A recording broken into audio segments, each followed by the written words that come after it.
Next आता है representation of organic molecules. अब सीधी सी बात है, अगर मैं हूं तो मैं रिप्रेजेंट होता हूं अपने नाम से, युवराज भैया, और आप हो तो आप रिप्रेजेंट होते हो अपने नाम से। ऐसे ही कोई भी व्यक्ति रिप्रेजेंट किया जाता है अपने नाम से, उसके कुछ कैरेक्टर से, राइट। तो ये जो ऑर्गेनिक मॉलिक्यूल्स है, इन्हें हम लोग कैसे रिप्रेजेंट करते हैं भाई? ऑर्गेनिक मॉलिक्यूल्स को हम लोग दो अलग अलग तरीकों से रिप्रेजेंट करते हैं। एक तो होता है उसका स्ट्रक्चरल फॉर्मूला और एक होता है उसका मॉलिक्यूलर फॉर्मूला। दोनों में क्या डिफरेंस है आइए मैं आपको बताता हूं। देखिए, एक होता है हमारा स्ट्रक्चरल फॉर्मूला,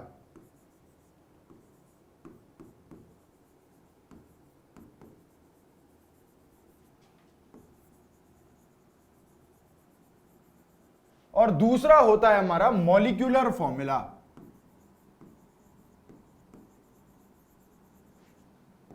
काफी बच्चों को ऑलरेडी पता होगा,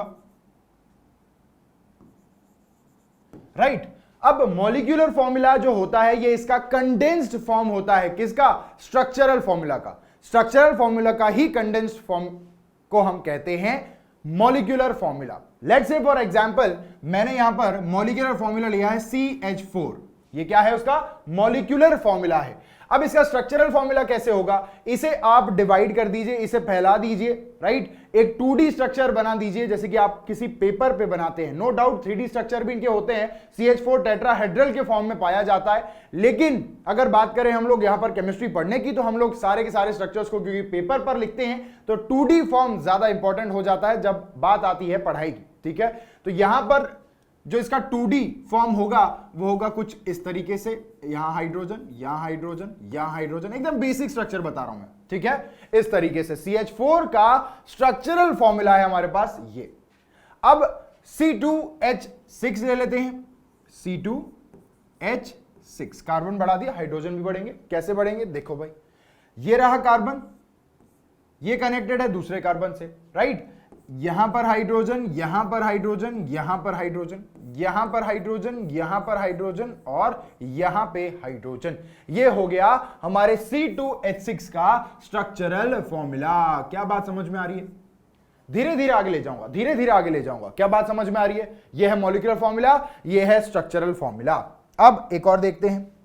ये देखो भाई, लेट्स से फॉर एग्जांपल अगर मैं, चलो यहां पे हम लोग मॉलिक्यूलर फॉर्मूला लिख रहे थे, चलिए C2H5OH, ये है हमारा molecular formula of any given alcohol.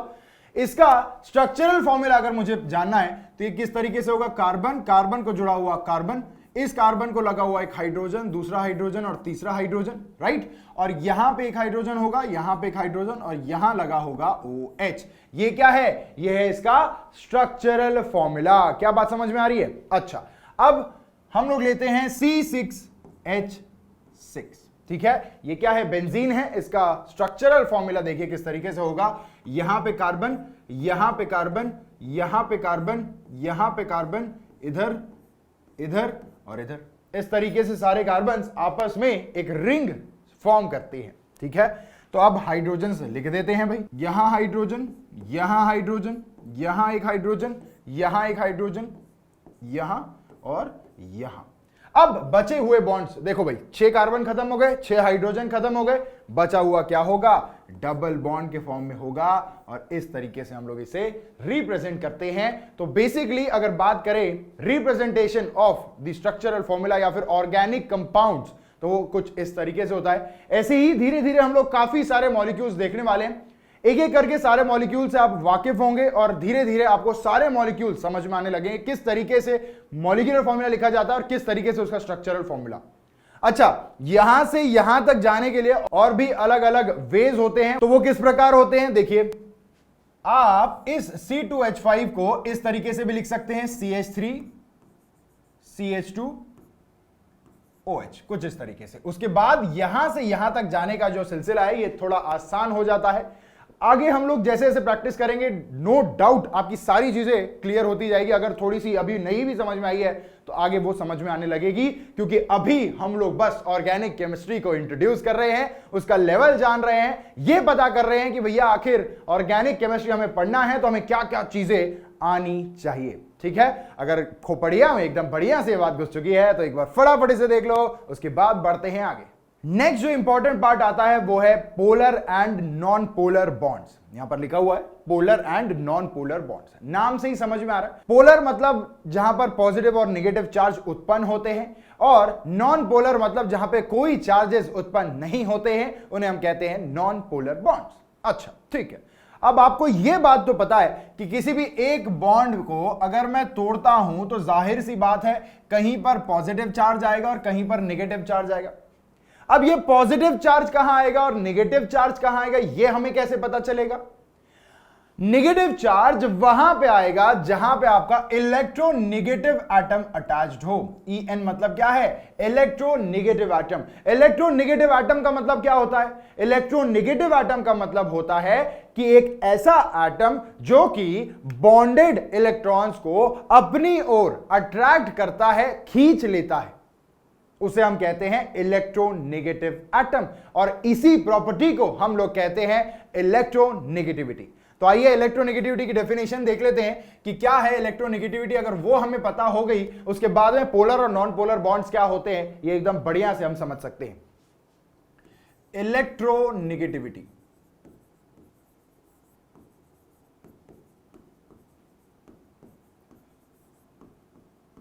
क्या है electronegativity? It is the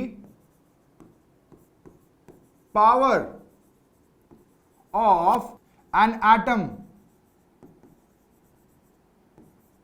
to attract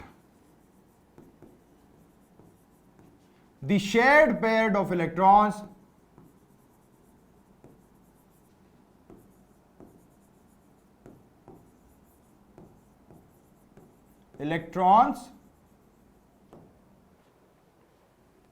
involved in bonding towards itself।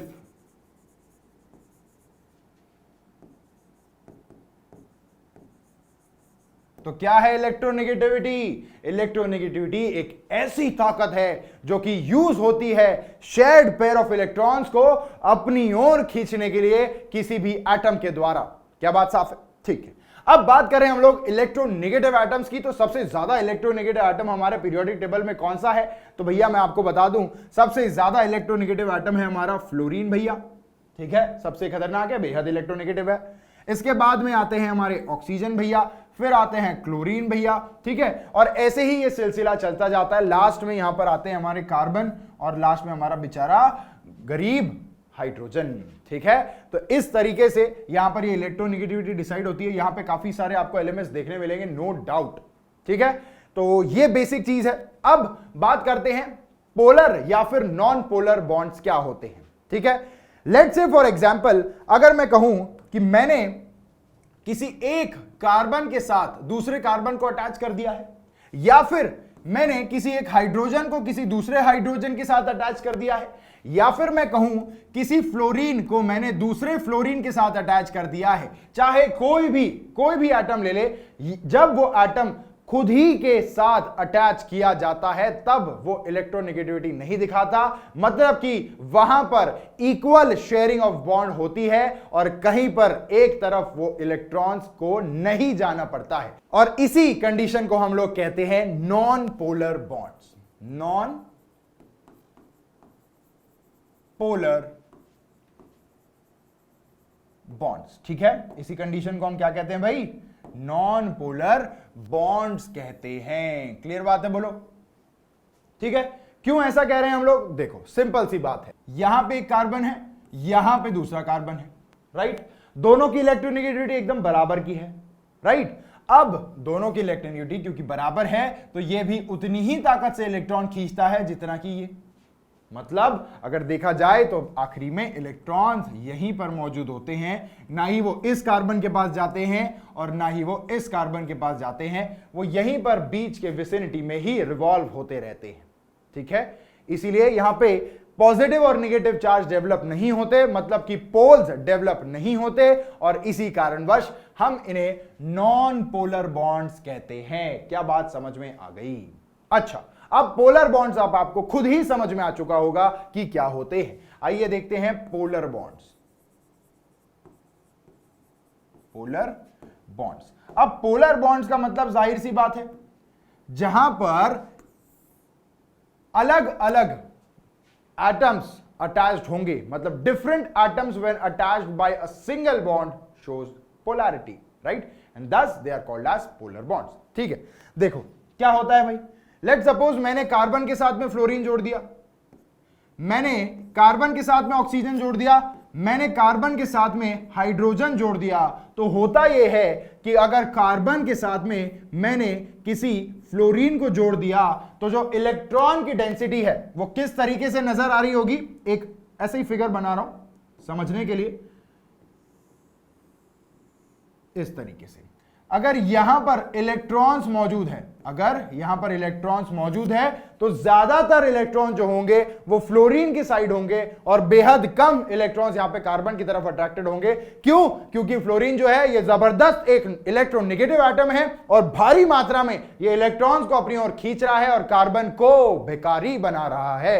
ठीक है, तो अगर चार्ज की बात करें तो यहां पर हम लोग डील करते हैं with the help of delta negative and delta positive. Delta मतलब होता है थोड़ा छोटा, ठीक है, डेल्टा यानी थोड़ा सा, डेल्टा नेगेटिव यानी थोड़ा सा नेगेटिव, डेल्टा पॉजिटिव यानी थोड़ा सा पॉजिटिव। ठीक है, तो मतलब यहां पे मैंने क्या लिख सकता हूं, इधर आएगा डेल्टा पॉजिटिव चार्ज और यहां पे आएगा भारी भरकम delta negative charge because of this electronegative fluorine. Clear बात है? अच्छा, यहां पर क्या होगा भाई, कौन इलेक्ट्रोनेगेटिव है? ऑक्सीजन है। यहां पर कौन ज्यादा इलेक्ट्रोनेगेटिव है? कार्बन है। तो यहां पर अगर इलेक्ट्रॉन क्लाउड हम लोग ड्रॉ करें तो किस तरीके से होगी, इस तरीके से होगी, जहां पर कि कार्बन पे डेल्टा नेगेटिव चार्ज आ रहा होगा और हाइड्रोजन पे डेल्टा पॉजिटिव चार्ज आ रहा होगा। और ऐसे ही बॉन्ड्स को हम कहते हैं कि ये पोलर बॉन्ड्स है, मतलब कि यहां पर दो अलग अलग पोल्स फॉर्म हो रहे हैं और चार्जेस फॉर्म हो रहे हैं। क्लियर बात है? अगर बढ़िया से खोपड़िया में घुस चुका है तो एक बार फटाफट देख लो, उसके बाद बढ़ते हैं आगे। अब अगर आप अपने सोच के घोड़े दौड़ाते हैं तो मैं आपको बताऊंगा कि आपके दिमाग में यह ख्याल आना चाहिए कि जो CO2 का मॉलिक्यूल है क्या ये पोलर है या फिर नहीं। देखो मुझे बताइए कि यहां पर ये CO डबल बॉन्ड O इस तरीके से लिखा जाता है, ठीक है। इसके अलावा अगर मैं बात करूं यहां पे CCl Cl Cl और Cl की, मुझे बताइए क्या ये एक पोलर मॉलिक्यूल है या फिर ये एक पोलर मॉलिक्यूल है या फिर नहीं। तो मैं आपको बता दूं ये दोनों के दोनों पोलर मॉलिक्यूल नहीं है, क्योंकि अच्छा देखकर तो बिल्कुल ऐसा लग रहा है यहां पर इलेक्ट्रोनेगेटिव है, यहां पर इलेक्ट्रोनेगेटिव एटम है, यहां है, यहां है, यहां है, होगा जरूर। क्या होता है यहां पे ऐसा, यहां पे मेजर रोल प्ले करता है डायपोल मोमेंट। डायपोल मोमेंट क्या होता है? पॉजिटिव नेगेटिव चार्ज की वजह से बनने वाले एक फोर्स को हम लोग डायपोल मोमेंट कहते हैं। ठीक है, अब देखो डायपोल मोमेंट जो है वो फ्लो करता है टुवर्ड्स दी नेगेटिव चार्ज। ठीक है, नेगेटिव चार्ज। अच्छा, अब आपने कई बार देखा होगा फिजिक्स में कि डायपोल मोमेंट हम किस तरीके से दिखाते हैं, इस तरीके से दिखाते हैं, बोलो। ठीक है, और यहां पर होगा कुछ इस तरीके से। अब एरो हेड जो होता है वो इलेक्ट्रोनेगेटिव एटम की तरफ होता है। यहां पर कौन है? ऑक्सीजन। अब अगर आप देखो कि यहां पर फलाना ढिमकाना कुछ x डायपोल मोमेंट होगा और यहां पर भी x होगा और दोनों अपोजिट डायरेक्शन में है, तो नो डाउट ये क्या हो रहे हैं? कैंसल हो रहे हैं। ठीक है, इसके अलावा यहां पर अगर आप देखें तो यहां पर आता है del negative charge, del negative charge, delta negative charge और यहां पर भी delta negative charge. Dipole moment की अगर हम बात करें तो यहां पर आता है डायपोल मोमेंट कुछ इस तरीके से, जैसे आप देख रहे हैं, राइट। इसे ये कैंसिल कर रहा है और इसे ये कैंसिल कर रहा है। फाइनली जो डायपोल मोमेंट आता है that is mu is equals to 0 आ जाता है और यहां पर भी म्यू इज इक्वल्स टू 0 आ जाता है। अब अगर आपने अभी तक गौर नहीं फरमाया है तो मैं आपको बता दूं कि ये दोनों के दोनों मॉलिक्यूल जो है बढ़िया तरीके से सिमेट्रिकल है। मतलब जो सिमेट्रिकल मॉलिक्यूल्स होते हैं ये डायपोल मोमेंट शो नहीं करते और इनका म्यू इक्वल टू 0 होता है। या फिर हम इधर लिख देते हैं भाई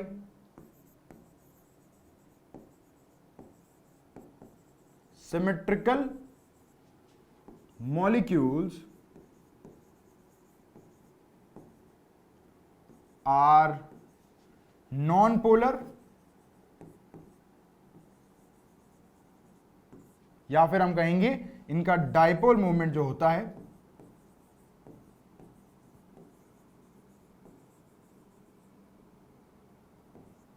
ये होता है बराबर 0 के। क्लियर बात है?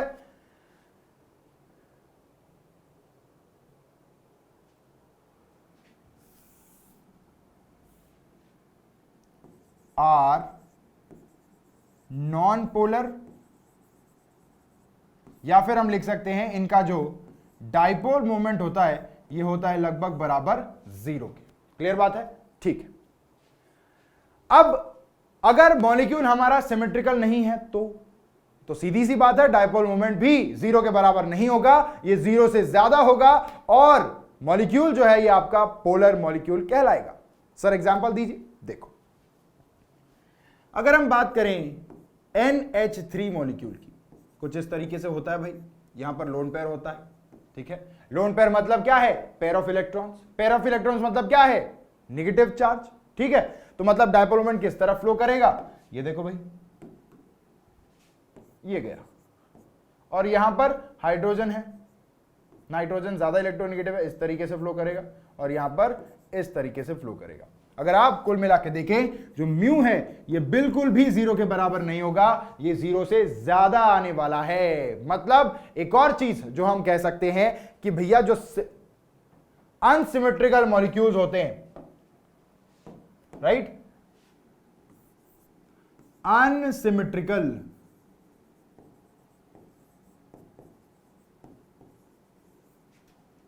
Molecules have dipole moment greater than equal to 0, greater than 0। Clear बात है? ग्रेटर देन इक्वल टू नहीं होगा, ग्रेटर देन 0 होगा, ठीक है। 0 से ज्यादा होता है, या फिर इधर have dipole moment greater than 0, 0 से ज्यादा डाइपोल मोमेंट इनका होता है। किनका? अनसिमेट्रिकल मॉलिक्यूल्स का, या फिर आप ये भी कह सकते हैं कि ये पोलर होते हैं, ये पोलर होते हैं। क्लियर बात है? यहां पर आपको एग्जांपल दे दिया है, सिमेट्रिकल मॉलिक्यूल का भी एग्जांपल मैंने दे दिया है, अनसिमेट्रिकल मॉलिक्यूल का भी एग्जांपल मैंने दे दिया है।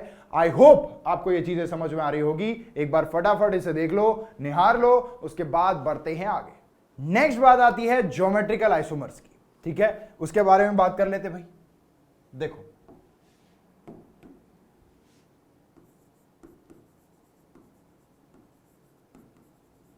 ज्योमेट्रिकल आइसोमर्स, ज्योमेट्रिकल आइसोमर्स मतलब अभी मोटा मोटा हमें यह पता है कि भैया एक होता है सिस और एक होता है ट्रांस। क्लियर बात है? दो। सिस मतलब क्या होता है? लेट सपोज हमारे पास एक एक्स एटम है, right, X B N atom, ठीक है, और एक और एटम ले लेते हैं वाई, जिसमें से एक्स की इलेक्ट्रोनेगेटिविटी क्या है? ज्यादा है, ये इलेक्ट्रोनेगेटिव एटम है। अच्छा, एक्स वाई लेने से अच्छा एक काम करते हैं, सीधा सीधा हम लोग यहां पे ले लेते हैं, इधर ये फ्लोरीन है और एक ऑक्सीजन है, ठीक है। अब कार्बन कार्बन के बीच में जब डबल बॉन्ड आता है तभी ये सिस ट्रांस की कहानी होती है मेजरली।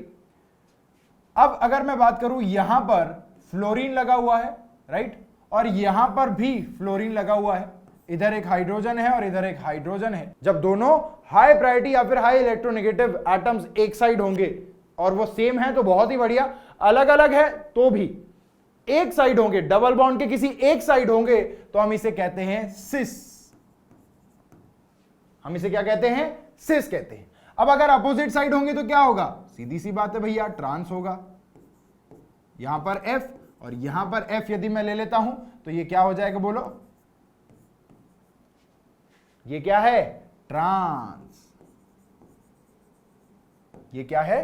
ट्रांस। क्लियर बात है? हम लोग ऑक्सीजन के साथ भी ऐसा कर सकते हैं, यहां पे फ्लोरीन की जगह ऑक्सीजन ले लीजिए, कोई दिक्कत नहीं है, सेम चीज है, ठीक है। अब अगर हम बात यहां पर डाइपोल मोमेंट की करें तो फिर क्या यहां पर कहानी सेम होगी या फिर अलग होगी? आइए देखते हैं। लेट्स से फॉर एग्जांपल मैं यहां पर C डबल बॉन्ड C यहां पर ले रहा हूं फ्लोरीन और मैंने यहां पर फ्लोरीन ले लिया, ठीक है, यहां पर एक हाइड्रोजन है और यहां पे दूसरा हाइड्रोजन। हाई प्रायोरिटी, दोनों अपोजिट साइड है, मतलब ये क्या है, एक ट्रांस मॉलिक्यूल है, ट्रांस मॉलिक्यूल है। ठीक है, अब यहां पे हम लोग क्या करेंगे, डायपोल मोमेंट देखेंगे। देखो इलेक्ट्रोनेगेटिव एटम कहां है, ये रहा, इधर साइड रहेगा, इस साइड ये रहा, इधर रहेगा। क्या आपको नजर आ रहा है ये एक दूसरे को कैंसिल कर रहे हैं? बिल्कुल बिल्कुल कैंसिल कर रहे हैं, मतलब म्यू इज इक्वल्स टू 0 आएगा ट्रांस के वक्त। ट्रांस के वक्त क्या आ रहा है, म्यू इक्वल टू 0 आ रहा है। अब ले लेते हैं एक सिस का मॉलिक्यूल, आइए, सी डबल बॉन्ड सी, यहां पे फ्लोरीन और यहां पे फ्लोरीन, यहां पे हाइड्रोजन और यहां पे हाइड्रोजन। अगर हम इसका डायपोल मोमेंट देखें तो यहां पर कुछ इस तरीके से आ रहा होगा, यस और नो। ये क्या है, एक सिस मॉलिक्यूल है, दोनों प्रायोरिटी वाले ग्रुप एक साइड है डबल बॉन्ड के, सिस मॉलिक्यूल है। और अगर आप गौर से देखें तो ये जो डायपोल मोमेंट से एक दूसरे को बिल्कुल भी कैंसिल नहीं कर रहे हैं, बल्कि ये एड अप हो रहे हैं। मतलब यहां पर जो डायपोल मोमेंट होगा ये mu is not equal to 0, ये क्या होगा, 0 से ज्यादा होगा। मतलब अगर हम बात करें ट्रांस की तो यहां पर डायपोल मोमेंट होता है 0 और सिस की तो डायपोल मोमेंट इसका होता है 0 से ज्यादा। मतलब हम एक कंक्लूजन यहां पे निकाल सकते हैं कि सिस आइसोमर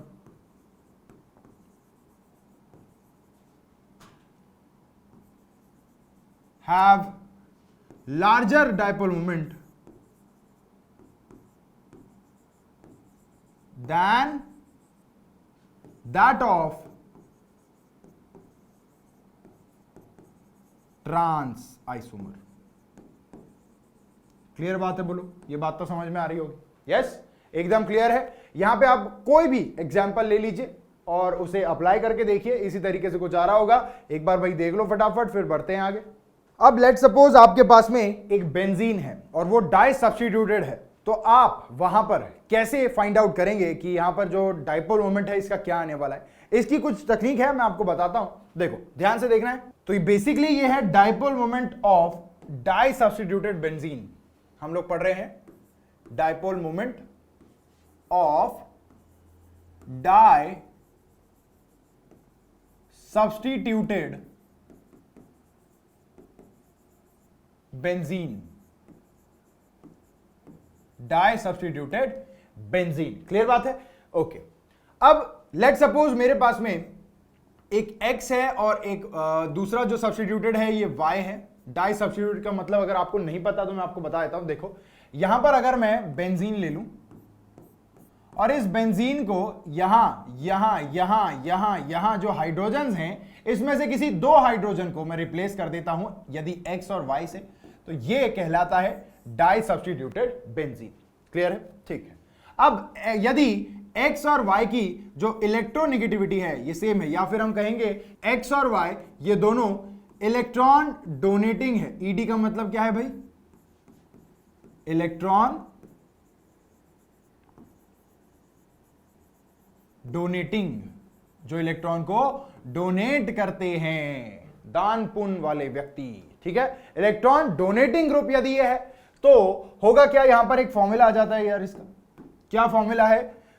अगर म्यू फाइंड आउट करना है तो इसका फॉर्मूला है अंडर रूट ऑफ म्यू 1 का स्क्वायर प्लस म्यू 2 का square plus 2 mu 1 mu 2 cos theta. ये है इसका फॉर्मूला। कब? जब आपके X और Y ये दोनों के दोनों इलेक्ट्रॉन डोनेटिंग ग्रुप्स है। Let's say for example CH3 एक इलेक्ट्रॉन डोनेटिंग ग्रुप है। यदि CH3 लगा हुआ है या फिर कोई भी तमाम अल्काइल ग्रुप लगा हुआ है जो कि डोनेटिंग ग्रुप है, तो आपके पास जो फॉर्मूला आएगा डाइपोल मोमेंट निकालने का वो होगा यहां पर mu equal to under root of mu 1 का स्क्वायर प्लस म्यू 2 का square is equal to 2 into mu 1 mu 2 cos theta. ठीक है, वेरी नाइस। अब दूसरी कंडीशन, अगर X डोनेटिंग हुआ, एक डोनेटिंग ग्रुप है, यदि X एक डोनेटिंग ग्रुप है और Y इलेक्ट्रॉन विड्रॉइंग ग्रुप है, इलेक्ट्रॉन विथड्रॉइंग ग्रुप है, तो क्या होगा, तो क्या कहानी कोई और होगी? हाँ जी हाँ बिल्कुल, कहानी क्या होगी? कहानी होगी mu is equals to under root of μ1 का स्क्वायर प्लस μ2 का स्क्वायर माइनस, फर्क क्या है? प्लस और माइनस का फर्क है, -2 into μ1 into μ2 cos theta. Clear बात है, बोलो ठीक है। तो यदि अगर हमारे पास जो x और y जो सब्स्टिट्यूटेड बेंजीन है उसमें जो सब्स्टिट्यूएंट्स हैं ये x और y दोनों के दोनों अगर इलेक्ट्रॉन डोनेटिंग है तो आपका डायपोल मोमेंट कैलकुलेट होगा कुछ इस फॉर्मूला से। यदि ये इलेक्ट्रॉन विड्रॉइंग है तो आपका जो डायपोल मोमेंट होगा वो कैलकुलेट होगा इस फॉर्मूला से। अब यहां पर μ1 μ2 क्या है ये मैं आपको बता दूं, तो μ1 जो है ये है डायपोल मोमेंट ऑफ x, μ2 जो है ये डायपोल मोमेंट ऑफ y है। क्लियर बात है। cos थीटा क्या है? ये जो x और y है इनके बीच में जो एंगल होगा, लेट सपोज यहां पर आप ये एंगल देख सकते हैं क्या हो रहा है, ये जो एंगल ये है ये होगा थीटा। आपको बस वो पुटअप करना है, आपके पास म्यू की वैल्यू आ जाएगी and that is so simple. Clear बात है, ठीक है। अच्छा, अब एक एक्सेप्शन है, यहां पर एक एक्सेप्शन है, यहां आपको बता दूं, यदि आपके बेंजीन रिंग में, एक्सेप्शन लिख रहा हूं यहां पे, केमिस्ट्री है तो एक्सेप्शन तो होना ही है, ठीक है। तो यहां पर यदि आपके बेंजीन पर यहां OH लगा है और यहां OH लगा है, ठीक है, और अगर यहां पर आपके COOR कोई भी ग्रुप ले सकते हैं आप, COOR कोई भी ग्रुप ले सकते हैं। अब जो मैंने आपको अभी तक बताया है उसके हिसाब से आप ये सोचेंगे कि यहां पर इलेक्ट्रोनेगेटिव एटम है, अच्छा ये इलेक्ट्रोपॉजिटिव है, अच्छा तो डायपोल मोमेंट तो कुछ इस तरीके से होगा, जी हां बिल्कुल होगा। यहां पे डायपोल मोमेंट कुछ इस तरीके से होगा, जी हां बिल्कुल होगा। और इस तरफ क्या होगा? इस तरफ भी ऐसा ही कुछ हो रहा होगा अगर ये ग्रुप की बात करें, है ना। तो इसके मुताबिक जो डायपोल मोमेंट की वैल्यू है ये तो जीरो आनी है, यस और नो, जीरो आनी है, mu is equal to zero आनी है। क्या बात सही है? बोलो, क्या ये बात सही है जो यहां पर दिखी है? बोलो। बिल्कुल बिल्कुल बिल्कुल गलत है। हां जी हां बिल्कुल गलत है। यहां पर ये वैल्यू जो है ये जीरो नहीं आती है, this is not equal to zero, ये जीरो से ज्यादा होती है और इसीलिए ये एक्सेप्शन है, ठीक है। इसके जो डीप में जो रीजंस हैं ये काफी ज्यादा संगीन है, ठीक है, तो ये मैं आपको बाद में बताऊंगा। अभी के लिए इसे एक्सेप्शन के तौर पे आप ध्यान रखें, ये दोनों चीजें जो हैं एक्सेप्शन है और इसके अलावा बाकी चीजें जो हैं ये मैंने आपको ऑलरेडी बता दी है। क्लियर बात है? एक बार फटाफट इसे देख लो, उसके बाद बढ़ते हैं आगे।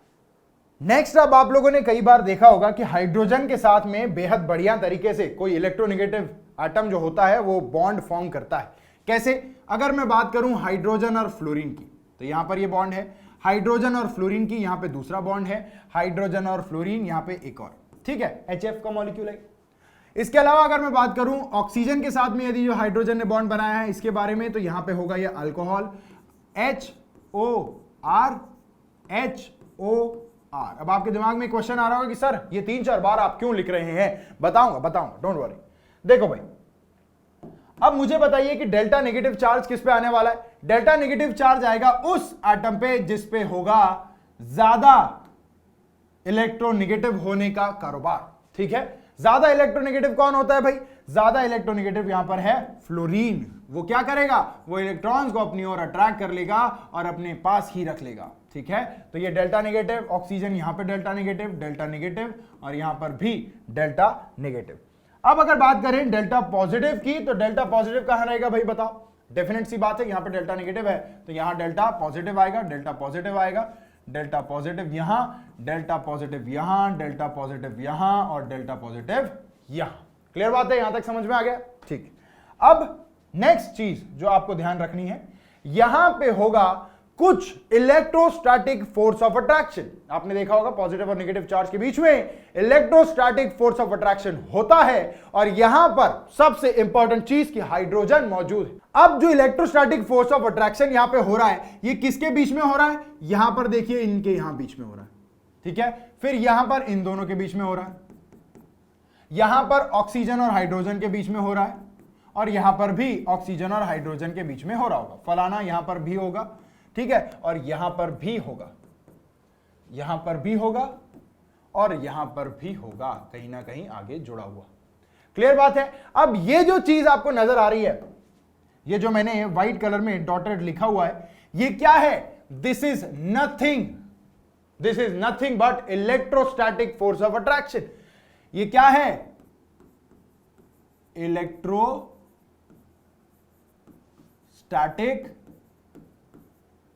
Force of attraction.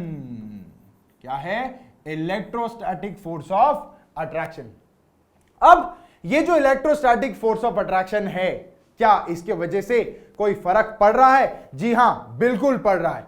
ये आपस में काफी बढ़िया तरीके से एक दूसरे को अट्रैक्टेड है और आपस में एक बॉन्ड बनाते हैं।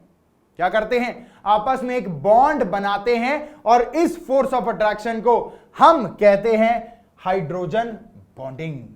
ये क्या है? Hydrogen bonding. क्या कहते हैं हम इसे? हाइड्रोजन बॉन्डिंग कहते हैं। अब ये क्या है भाई? ये है कोवैलेंट बॉन्ड, ये है कोवैलेंट बॉन्ड। अब ये जो व्हाइट कलर में है, यहां पर कोई बॉन्ड नहीं बना हुआ है, यहां पर बस एक तरीके का अट्रैक्शन है जो कि इलेक्ट्रॉन्स की वजह से हुआ है, जिसे हम लोग इलेक्ट्रोस्टैटिक फोर्सेस ऑफ अट्रैक्शन कहते हैं। और अगर इसे हम लोग नाम दे दें तो वो नाम है हाइड्रोजन बॉन्डिंग। अब कुछ कंडीशंस होती है भाई, हाइड्रोजन बॉन्डिंग सिर्फ वही होगी जहां पर हाइड्रोजन को एक बढ़िया इलेक्ट्रोनेगेटिव ग्रुप अटैच्ड होगा। मतलब पहली कंडीशन क्या है? हाइड्रोजन शुड बी अटैच्ड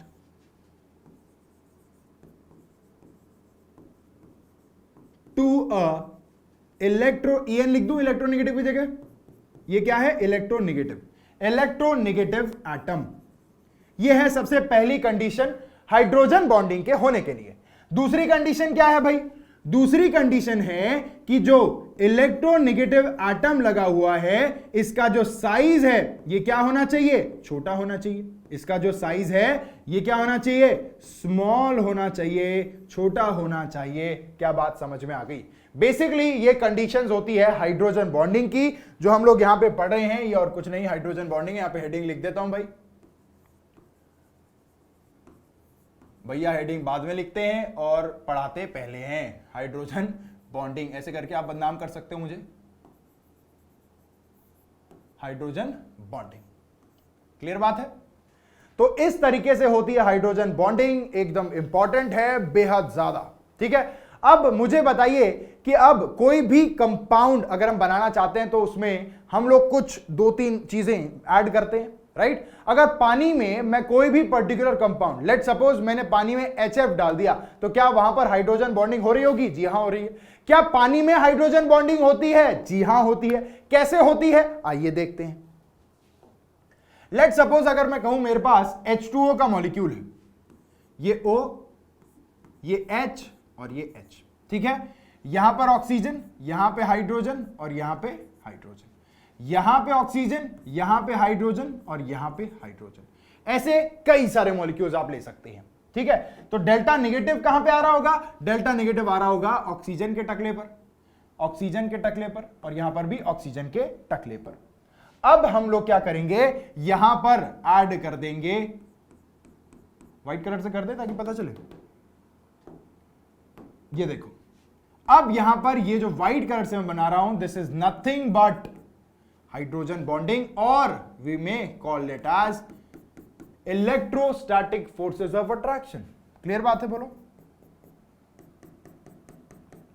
अब ये जो हाइड्रोजन बॉन्डिंग हो रही है, ये किन दोनों के बीच हो रही है? ये हो रही है एक तो हाइड्रोजन के बीच,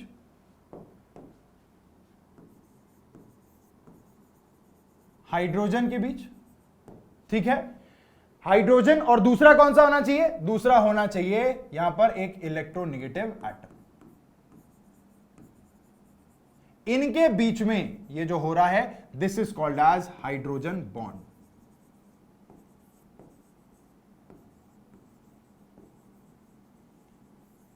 ठीक है, मतलब एक हाइड्रोजन होना जरूरी है और वो हाइड्रोजन किसी इलेक्ट्रोनेगेटिव एटम के पास होना चाहिए और तभी उन दोनों के बीच में जो फोर्सेस बनेंगे इन्हें हम हाइड्रोजन बॉन्डिंग या फिर इलेक्ट्रोस्टैटिक फोर्सेस ऑफ अट्रैक्शन कहेंगे। क्लियर बात है? तो ये यहां पर देखिए, ये इलेक्ट्रोनेगेटिव एटम या हाइड्रोजन इन दोनों के बीच में हो रहा है, ये है फोर्सेस ऑफ अट्रैक्शन यानी कि हाइड्रोजन बॉन्डिंग। क्लियर बात है?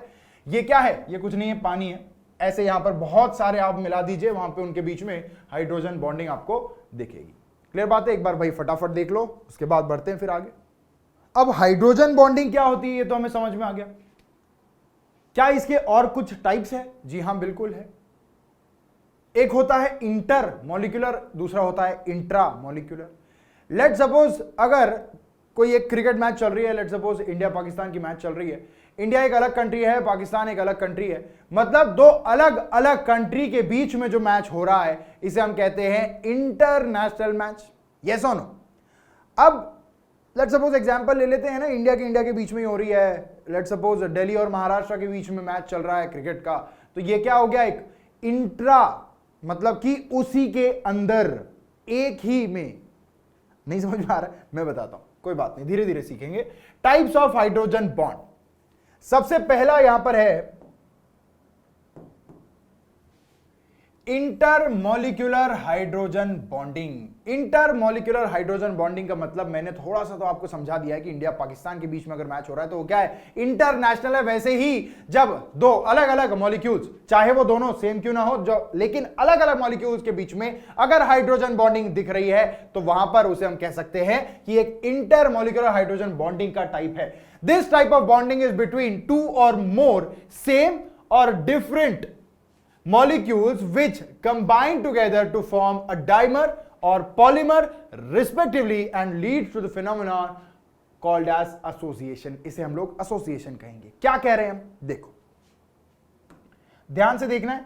लेट सपोज मेरे पास में, क्योंकि मैंने ऑलरेडी आपको बताया तो फटाफट मैं ले जाऊंगा, hydrogen fluorine, hydrogen fluorine, fluorine, ये तो है, ठीक है। इनके बीच में हमें पता है कि हाइड्रोजन बॉन्डिंग कहां बन रही होगी? यहां और यहां बन रही होगी, ठीक है। ये क्या है? Intermolecular hydrogen bonding. अब मॉलिक्यूल दोनों सेम है, लेकिन अच्छा मॉलिक्यूल सेम, एक ही मॉलिक्यूल के अंदर नहीं है। ये एक सेपरेट HF का मॉलिक्यूल है, ये एक सेपरेट HF का मॉलिक्यूल है। ये सेपरेटली HF मॉलिक्यूल्स के बीच में जो हो रहा है अट्रैक्शन, इसे हम कह रहे हैं हाइड्रोजन बॉन्डिंग। क्लियर बात है? वो भी इंटरमॉलिक्यूलर हाइड्रोजन बॉन्डिंग। एक और एग्जांपल ले लेते हैं भाई, कोई बात नहीं।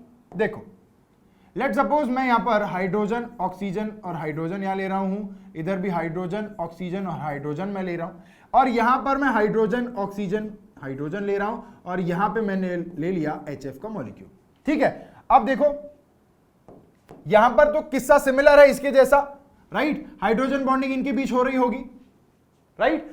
अब यहां पर एक H2O का मॉलिक्यूल है, एक HF का मॉलिक्यूल है, तो क्या इनके बीच में भी हाइड्रोजन बॉन्डिंग हो रही है? जी हां, हो रही है। और दो अलग अलग मॉलिक्यूल्स हैं, यहां पर भी दो अलग अलग मॉलिक्यूल्स हैं, यहां पर भी दो अलग अलग मॉलिक्यूल्स हैं, उनके बीच में जो बॉन्डिंग हो रही है, उनके बीच में जो बॉन्डिंग हो रही है उसे हम कह रहे हैं हाइड्रोजन बॉन्डिंग, और वो भी इंटरमॉलिक्यूलर हाइड्रोजन बॉन्डिंग। तो ये इसके टाइप्स है, आपको ये ध्यान रखने हैं, 1 2 3, ठीक है। और भी ऐसे मॉलिक्यूल्स होते हैं जिनके बीच में हाइड्रोजन बॉन्डिंग पाई जाती है। अब ये जो इंटरमॉलिक्यूलर हाइड्रोजन बॉन्डिंग है, इसका एक अच्छा खासा कैरेक्टरिस्टिक जो है, ये क्या है? This type of hydrogen bonding increases the boiling point. ये क्या करते हैं? बॉइलिंग पॉइंट को बढ़ा देते हैं, इंक्रीज कर देते हैं of the compound and it's solubility in water. Solubility जो होती है वाटर में, ये भी बढ़ जाती है। क्यों बढ़ जाती है भाई? अब देखो जाहिर सी बात है, यहां पर ये अलग अलग मॉलिक्यूल है, इनके बीच में इलेक्ट्रोस्टैटिक फोर्स ऑफ अट्रैक्शन हो रहा है, दोनों आपस में एक दूसरे को इतने बढ़िया से अट्रैक्ट कर रहे हैं कि अब इनका जो बॉन्ड है ये काफी, मतलब देखो इतना तो स्ट्रांग नहीं होता, लेकिन थोड़ा स्ट्रांग हो जाता है, कि जिसके कारण जो बॉइलिंग पॉइंट है ये बढ़ जाता है। और डेफिनेट सी बात है, अगर मैं HF को पानी में डाल दूं तो यहां पर अगर हाइड्रोजन बॉन्डिंग हो रही है, HF को मैंने क्या किया? पानी में डाल दिया, H2O है, ये HF है, HF को मैंने पानी में डाल दिया, तो इस तरीके से वहां पर होगा, हाइड्रोजन बॉन्डिंग बना रहा है HF H2O के साथ, मतलब बढ़िया से घुल गया है। और अगर वो बढ़िया से घुल गया है तो उसे हम क्या कहेंगे? सोल्यूबल इन वाटर, सोल्युबिलिटी बढ़ रही है। क्लियर है? एक बार फटाफट देख लो, उसके बाद बढ़ते हैं आगे। नेक्स्ट आता है इंट्रामोलिक्यूलर हाइड्रोजन बॉन्डिंग। इंट्रामोलिक्यूलर मतलब उसी मॉलिक्यूल के बीच में ही अंदर में ही है ना खिचड़ी पक रही है। कैसा हो रहा होगा देखो, this type of hydrogen bonding occurs with in two atoms of the same molecule. किसी एक ही मॉलिक्यूल के दो अलग अलग एटम्स के बीच में ऐसी बॉन्डिंग हो रही होगी जिसे हम कहते हैं intramolecular hydrogen bonding, and leads to the phenomenon called chelation. इसे हम क्या कहते हैं भाई? इसे हम चिलेशन कहते हैं। ये ध्यान रखना है, नया word. This type of hydrogen bonding frequently occurs in the organic compounds and results in the cyclization. Cyclization यहां पे होता है 6 से ज्यादा मेंबर्ड की रिंग, है ना, इसे हम लोग साइकिल कह देंगे। 6 से ज्यादा, देखो 6 और 5 membered ring, cyclisation. Carbon carbon carbon carbon carbon एक लाइन में है, इन्हें मैं अगर जोड़ दूं तो ये क्या बन गया? इसका साइकिल बन गया, और वही चीज है। क्लियर बात है, चिलेशन कहते हैं इसे। आपको मैं एग्जांपल देता हूं, उससे आपको बेहद बढ़िया तरीके से शायद समझ में आने लगे।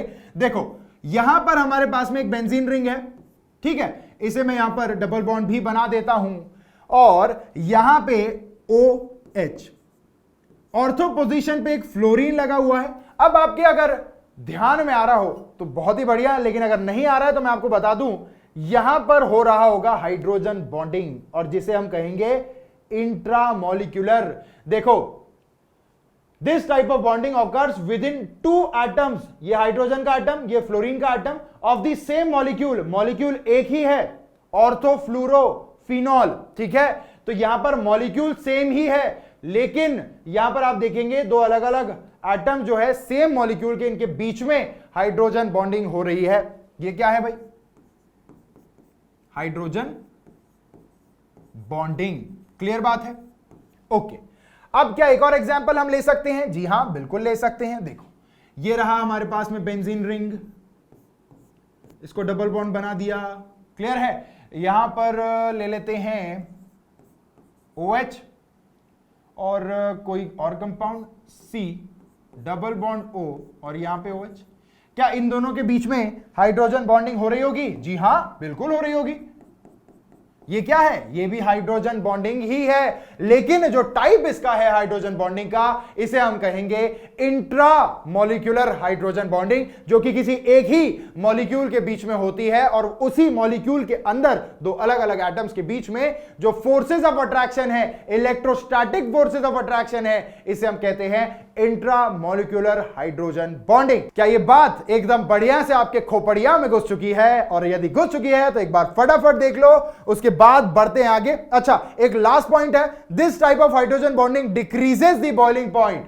अभी हमने क्या पढ़ा था? इंटरमॉलिक्यूलर में हमने क्या पढ़ा था? इंटरमॉलिक्यूलर में हमने पढ़ा था कि ऐसी हाइड्रोजन बॉन्डिंग जो बॉइलिंग पॉइंट है इसे इंक्रीज कर देती है, राइट? यही पढ़ा था।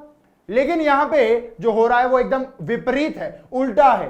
क्या हो रहा है यहां पर? यहां पर जो हाइड्रोजन बॉन्डिंग हो रही है, इसके कारण बॉइलिंग पॉइंट घट रहा है, कम हो रहा है। क्लियर बात है, okay. And also it's solubility in water, मतलब कि वाटर के अंदर जो सोल्यूबिलिटी हो रही होगी वो भी घट जाती है, और साथ ही में बॉइलिंग पॉइंट भी घट जाता है। कारण एक ही है, क्या? Intramolecular hydrogen bonding. अगर बात साफ है तो बेहद बढ़िया, एक बार फटाफट इसे देख लो, उसके बाद बढ़ते हैं आगे।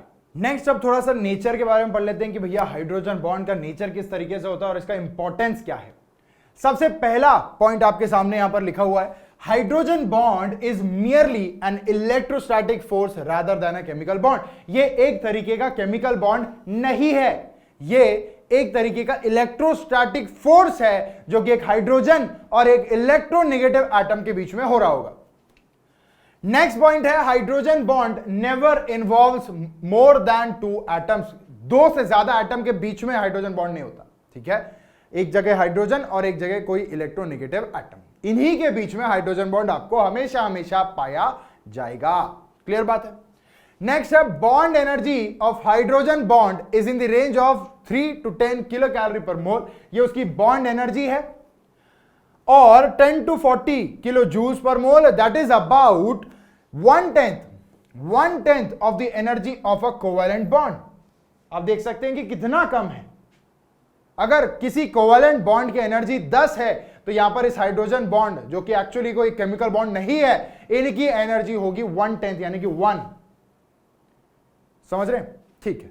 अब with the increase of electronegativity of the atom to which the hydrogen is covalently linked, the strength of hydrogen bond increases। मतलब अगर हम बात करें HF यहां पे ज्यादा होगा, फिर हम बात करें HO इसका कम होगा। ये लोग कहना चाहते हैं कि जितना इलेक्ट्रोनेगेटिव एटम ज्यादा है किसी हाइड्रोजन का लगा हुआ, वहां पर जो हाइड्रोजन बॉन्ड है ये ज्यादा स्ट्रांग होगा। क्लियर बात है? समझ में आ रहा है? एग्जाम्पल आपके सामने है। All the 3 atoms in XHX यानी कि X कोई भी एक इलेक्ट्रोनेगेटिव एटम है, H और X lie in a straight line. यहां पर आप देखेंगे जो हाइड्रोजन बॉन्ड हो रहा है, चाहे वो हाइड्रोजन ऑक्सीजन, यहां पे हाइड्रोजन हाइड्रोजन ऑक्सीजन या हाइड्रोजन, ये जो हाइड्रोजन बॉन्ड हो रहा है आप देख सकते हैं कि एक स्ट्रेट लाइन में है, राइट? एक स्ट्रेट लाइन में है, 180 डिग्री का एंगल इनके बीच में होगा। क्लियर बात है? यहां तक समझ में आ गया? एक बार फटाफट इसे देख लो, उसके बाद बढ़ते हैं फिर आगे। नेक्स्ट, हाइड्रोजन बॉन्डिंग का कुछ फिजिकल प्रॉपर्टीज पे भी इफेक्ट होता है। ये इफेक्ट क्या है आइए देखते हैं। सबसे पहले तो बॉइलिंग पॉइंट और मेल्टिंग पॉइंट के बारे में बात करेंगे। अब बात करें अगर वाटर की, वाटर में हमें पता है क्या होता है, H2O। यस और नो? जी हाँ, H2O।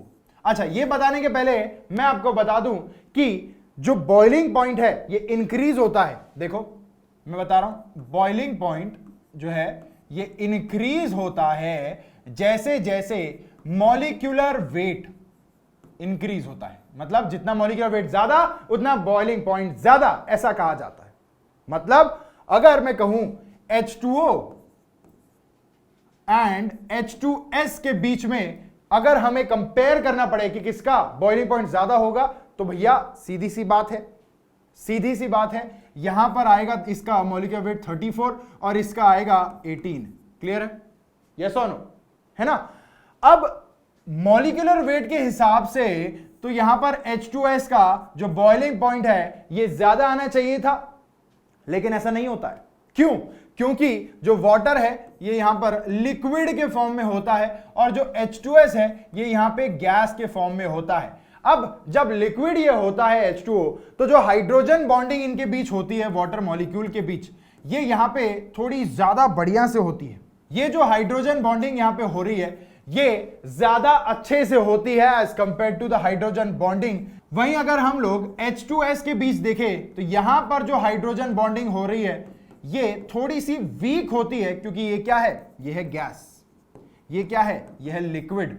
ये कॉम्पैक्टली अरेंज्ड होते हैं, ये आपस में कॉम्पैक्टली अरेंज्ड होते हैं। हाइड्रोजन बॉन्डिंग तो है ही, साथ ही में कॉम्पैक्टली अरेंज्ड भी होते हैं लिक्विड होने की वजह से, और इसी कारणवश इनका बॉइलिंग पॉइंट क्या हो जाता है? ज्यादा हो जाता है as compare to that of the H2S, being the molecular weight less. Molecular weight कम होने के बावजूद उसका जो बॉइलिंग पॉइंट है ज्यादा होता है H2S के कंपैरिजन में, क्योंकि ये क्या है? लिक्विड है और ये क्या है? गैस है। क्लियर बात है? ओके। और इसी कारणवश जो दूसरा पॉइंट यहां पे आपको नजर आ रहा है, बॉइलिंग पॉइंट ऑफ HF जो कि लिक्विड फॉर्म में प्रेजेंट होता है, is greater than the boiling point of HCl। अगर बात करें मॉलिक्यूलर वेट की तो इसका ज्यादा है। ठीक है? क्लियर है? ओके। नेक्स्ट है NH3 has high boiling point than PH3। जो NH3 होता है, NH3 का मॉलिक्यूल, राइट? ये देखो, ये नाइट्रोजन, ये हाइड्रोजन, ये हाइड्रोजन और ये हाइड्रोजन। वहीं अगर PH3 का देखें तो किस्सा लगभग सेम होता है यहां पर। ठीक है? अब यहां पे अगर हम साइज देखें नाइट्रोजन का तो ये छोटा होता है, फास्फोरस का बड़ा होता है। जो NH3 का मॉलिक्यूल है ये आपस में हाइड्रोजन बॉन्डिंग बना लेता है, आपस में एक दूसरे के साथ मिलकर हाइड्रोजन बॉन्डिंग फॉर्म कर लेता है, और इसी कारणवश जो बॉइलिंग पॉइंट है NH3 का ये ज्यादा होता है, और जो PH3 है इसका बॉइलिंग पॉइंट कम हो जाता है, क्योंकि साइज यहां पर बड़ी होने के कारण यहां पे बढ़िया तरीके से हाइड्रोजन बॉन्डिंग नहीं होती है। अगर आपको याद है तो मैंने कुछ देर पहले आपको रीजन बताए थे कुछ, आइए देखते हैं वो रीजन। मैंने आपको कुछ रीजन बताए थे कि भैया अगर हाइड्रोजन बॉन्डिंग हो रही है तो वहां पर ये 2 रीजंस हैं हाइड्रोजन बॉन्डिंग के। Hydrogen should be attached to electronegative atom, PH3 NH3 दोनों में है। इलेक्ट्रोनेगेटिव एटम का जो साइज है ये छोटा होना चाहिए, राइट? तो नाइट्रोजन का छोटा है, मतलब ज्यादा बेहतर हाइड्रोजन बॉन्डिंग कहां पे बन रही होगी? वो बन रही होगी NH3 में और ना कि PH3 के अंदर। क्लियर बात है? बोलो, क्या बात समझ में आ गई? Very nice. आइए नेक्स्ट है Alcohols have high boiling point than those of the corresponding thiols and ethers, but the boiling point of water is higher than that of the ethyl alcohol. तो जैसा कि मैंने आपको पहले बताया था कि यहां पर अगर जो इलेक्ट्रोनेगेटिव एटम है ये कम इलेक्ट्रोनेगेटिव है तो हाइड्रोजन बॉन्डिंग वहां पे जो उसकी इंटेंसिटी है वो कम होगी. अब अगर बात करें यहां पर OH की और SH की तो यहां पर ऑक्सीजन जो है वो ज्यादा इलेक्ट्रोनेगेटिव है as compare to that of SH. ठीक है, तो ये OH जो है मतलब अल्कोहल जो है ये काफी बढ़िया तरीके से हाइड्रोजन बॉन्डिंग फॉर्म कर रहा है. और अगर बात करें यहां पर थायोल की तो उससे थोड़ा सा कम है. ठीक है, तो बात यहां पे साफ है, alcohol have high boiling point than those of the corresponding thiols. ठीक है, यहां पे ये कर देना थायोल्स. ठीक है, एंड ईथर्स. क्लियर बात है. But the boiling point of water is higher than ethyl alcohol. जो पानी का बॉइलिंग पॉइंट है ये इथाइल अल्कोहल से ज्यादा होता है. क्लियर बात है, एक बार देख लो भाई. नेक्स्ट फिफ्थ वाला पॉइंट है, polyhydric alcohols have higher boiling point. Polyhydric मतलब जिसमें 2, 3, 4, 5, 6, 7 इतने सारे OH ग्रुप्स अटैच्ड होते हैं उसे हम क्या कहते हैं, polyhydric. Polyhydric alcohols have higher boiling point than that of their ethers. In spite of increase in the molecular masses of ethers. Molecular mass जो है ethers का ज्यादा होता है as compared to that of the polyhydric alcohols. लेकिन polyhydric alcohols में OH का जो प्रेजेंस है ये काफी ज्यादा इंपॉर्टेंट होता है क्योंकि यहां पर हाइड्रोजन बॉन्डिंग जो हो रही होगी वो बहुत ही बढ़िया तरीके से और स्ट्रांग हो रही होगी जिसके कारण जो इनका बॉइलिंग पॉइंट है यह बढ़ जाता है. Boiling point of aldehydes and ketones are lower than that of the alcohols. Aldehydes और कीटोन्स का अल्कोहल के मुकाबले में यहां पर जो बॉइलिंग पॉइंट है ये कम होता है क्योंकि हाइड्रोजन बॉन्डिंग का यहां पर बहुत मेजर रोल होता है. ठीक है, एक बार फटाफट सारे पॉइंट्स देख लो उसके बाद बढ़ते हैं आगे. नेक्स्ट एक स्पेशल केस आ जाता है जो कि है अमाइंस का. अमाइंस में क्या होता है, कुछ अलग आपको यहां पे देखने के लिए मिलता है. क्या अलग देखने के लिए मिलता है पहले मैं आपको वो एक्सप्लेन करता हूं, इसके बाद में ये पंक्तियां जो लिखी थी वो एक्सप्लेन करूंगा. देखो लेट्स से फॉर एग्जांपल अगर आपको अभी नहीं पता है तो कोई बात नहीं, आगे पता चल जाएगा. आगे जैसे जैसे हम लोग आगे बढ़ते जाएंगे इस ऑर्गेनिक केमिस्ट्री के दौर में तो प्राइमरी अमाइन, सेकेंडरी अमाइन और टर्शियरी अमाइन इन सारे में जो हाइड्रोजन बॉन्डिंग होती है इसमें थोड़ा सा डिफरेंस आपको देखने के लिए मिलता है. कैसे, क्यों, तो मैं आपको बताता हूं. देखो सबसे पहले यहां पर हम लिखेंगे R बॉन्ड N, यहां H और यहां H. ये क्या है, this is nothing but primary amine. ये है प्राइमरी अमाइन. अब बात हम लोग सेकेंडरी अमाइन की करें तो यहां पर होगा R, यहां पे होगा N, यहां पे एक और R बढ़ जाएगा और यहां पे मात्र एक ही हाइड्रोजन बचेगा. इसे हम कहते हैं सेकेंडरी अमाइन. क्लियर है, ओके. अब टर्शियरी अमाइन की बात करें तो यहां पे R, यहां पे N, यहां पे R और यहां पे R, यानी 3 जगह पर नाइट्रोजन ट्राई सब्स्टिट्यूटेड है यहां पर. बाकी देखा जाए तो यहां पे एक हाइड्रोजन मौजूद है और यहां पे 2 हाइड्रोजन मौजूद है. यह है हमारा टर्शियरी अमाइन. यह है टर्शियरी अमाइन. क्लियर है, ओके. अब हमें पता है जो हाइड्रोजन बॉन्डिंग है ये किसके बीच बनती है, एक इलेक्ट्रोनेगेटिव एटम और एक हाइड्रोजन के बीच. ठीक है, अब देखिए लेट्स से फॉर एग्जांपल यहां पर मेरे पास एक बकेट है जिसके अंदर प्राइमरी अमाइन है, यहां पर दूसरी बकेट है जिसके अंदर सेकेंडरी अमाइन है और यहां पे तीसरी बकेट है जिसके अंदर ढेर सारा टर्शियरी अमाइन मौजूद है. अब क्या ये एक ही मॉलिक्यूल यहां पे होगा, नहीं, और भी मॉलिक्यूल होंगे, राइट. सो फॉर एग्जांपल यहां पे एक और मॉलिक्यूल में बना देता हूं. यहां पे हाइड्रोजन ले लेते हैं एक, यहां पे दूसरा हाइड्रोजन और यहां पे एक R. ठीक है, ये भी प्राइमरी अमाइन ही है. मुझे बताइए कि क्या यहां पर हाइड्रोजन बॉन्डिंग हो रही है. जी हां, बिल्कुल, नाइट्रोजन और हाइड्रोजन के बीच हाइड्रोजन बॉन्डिंग हो रही है. क्या ऐसा और हो सकता है, जी हां, दूसरा जो हाइड्रोजन है वहां पे भी बढ़िया तरीके से हाइड्रोजन बॉन्डिंग हो सकती है. ठीक है, किसके बीच में, नाइट्रोजन और हाइड्रोजन के बीच में. तो आप देख सकते हैं यहां पे कितने हाइड्रोजन बॉन्ड्स थे, 2 हाइड्रोजन बॉन्ड्स मौजूद है. वही चीज अगर हम यहां पर देखें, लेट्स से फॉर एग्जांपल यहां पे और भी मॉलिक्यूल्स होंगे तो बना देते हैं. देखिए यहां पे हाइड्रोजन, यहां पे नाइट्रोजन, यहां पे एक R और यहां पे दूसरा R, ये भी एक प्राइमरी अमाइन है. बोलो अब यहां पे क्या हाइड्रोजन बॉन्डिंग हो रही है? जी हां, बिल्कुल हो रही है। ये हाइड्रोजन और नाइट्रोजन के बीच में क्या हो रहा है? हाइड्रोजन बॉन्डिंग हो रही है। अब इसके अलावा मुझे बताइए कि क्या कोई हाइड्रोजन के साथ यहां पे हाइड्रोजन बॉन्डिंग हो सकती है? जी हां, बिल्कुल। यहां से अगर मैं नाइट्रोजन और इस हाइड्रोजन के बीच में, यहां पे नाइट्रोजन है, नाइट्रोजन और इस हाइड्रोजन के बीच में, इसे बना लेते हैं हम लोग ब्लू कलर से, ये हाइड्रोजन, ठीक है, किसी नाइट्रोजन का हाइड्रोजन है, क्लियर है? तो यहां पे हाइड्रोजन बॉन्डिंग हो रही है। तो एट मैक्स अगर आप देखें तो 1 2 3, एक मॉलिक्यूल ने 1 2 3 3 हाइड्रोजन बॉन्ड्स बनाए हैं, इसे हम लिख देंगे 3 हाइड्रोजन बॉन्ड्स। वैसे ही अगर यहां देखें तो क्या ये हाइड्रोजन बॉन्ड बना सकता है? हाइड्रोजन बॉन्ड, जी हां, बिल्कुल ये बॉन्ड बना सकता है, किसी एक नाइट्रोजन से मिलकर बॉन्ड बना लेगा।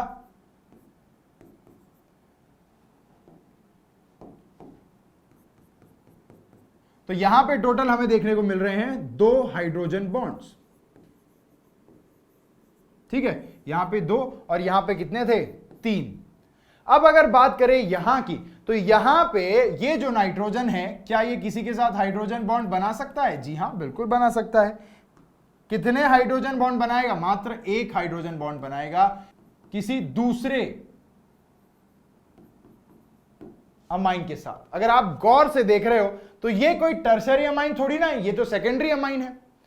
मतलब अगर मैं यहां पर कोई टर्शरी अमाइन ले लेता हूं, नाइट्रोजन, यहां पे R, यहां पे R और यहां पे R, तो क्या अब इन दोनों के बीच में हाइड्रोजन बॉन्ड बन सकता है? मैं कहूंगा बिल्कुल भी नहीं बन सकता है हाइड्रोजन बॉन्ड, ठीक है, क्योंकि हाइड्रोजन बॉन्ड बनता है एक इलेक्ट्रोनेगेटिव एटम के और हाइड्रोजन के बीच। तो यहां पर दोनों नाइट्रोजन के बीच में नहीं हो पाएगा। मतलब टर्शरी अमाइन में there is no hydrogen bond.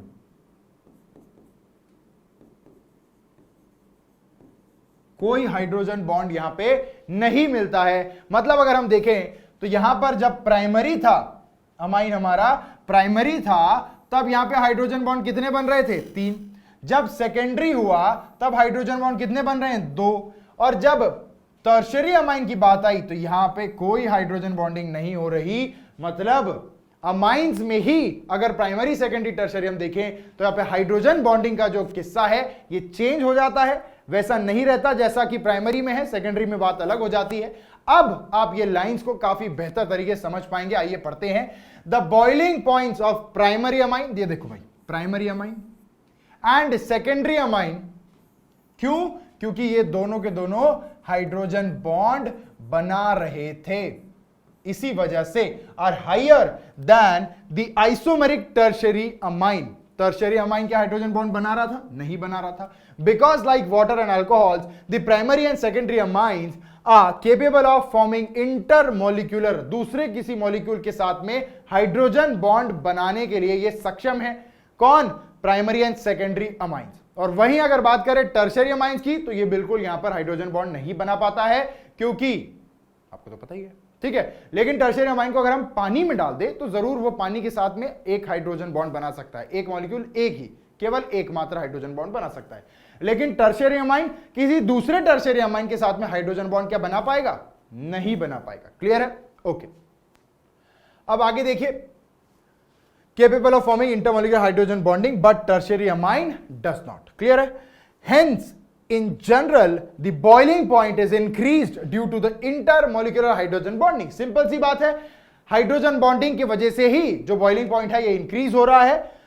But there are certain cases where the boiling point is decreased due to intermolecular hydrogen bonding. कुछ केसेस ऐसे हैं जहां पे कि बॉइलिंग पॉइंट कम हो जाता है, किसके वजह से? Due to intermolecular hydrogen bonding. ये भी आने वाले क्लास में जब हम लोग और बेहतर पढ़ पाएंगे इस चीज को तब हम जानेंगे। अभी के लिए हम कर रहे हैं इंट्रोडक्शन टू ऑर्गेनिक केमिस्ट्री। अगर यहां तक की बात आपके खोपड़िया में एकदम बढ़िया से घुस चुकी है तो एक बार फटाफट इसे देख लीजिए, उसके बाद बढ़ते हैं आगे। नेक्स्ट जो केस है ये हमें पढ़ना है सोल्यूबिलिटी इन वाटर। पानी के अंदर किस तरीके से सोल्यूबल होते हैं और जो हाइड्रोजन बॉन्डिंग है इसका क्या इंपॉर्टेंट रोल है जब कि कोई सॉल्यूशन में डाला जाता है पानी। ठीक है, तो आइए देखते हैं solubility in water.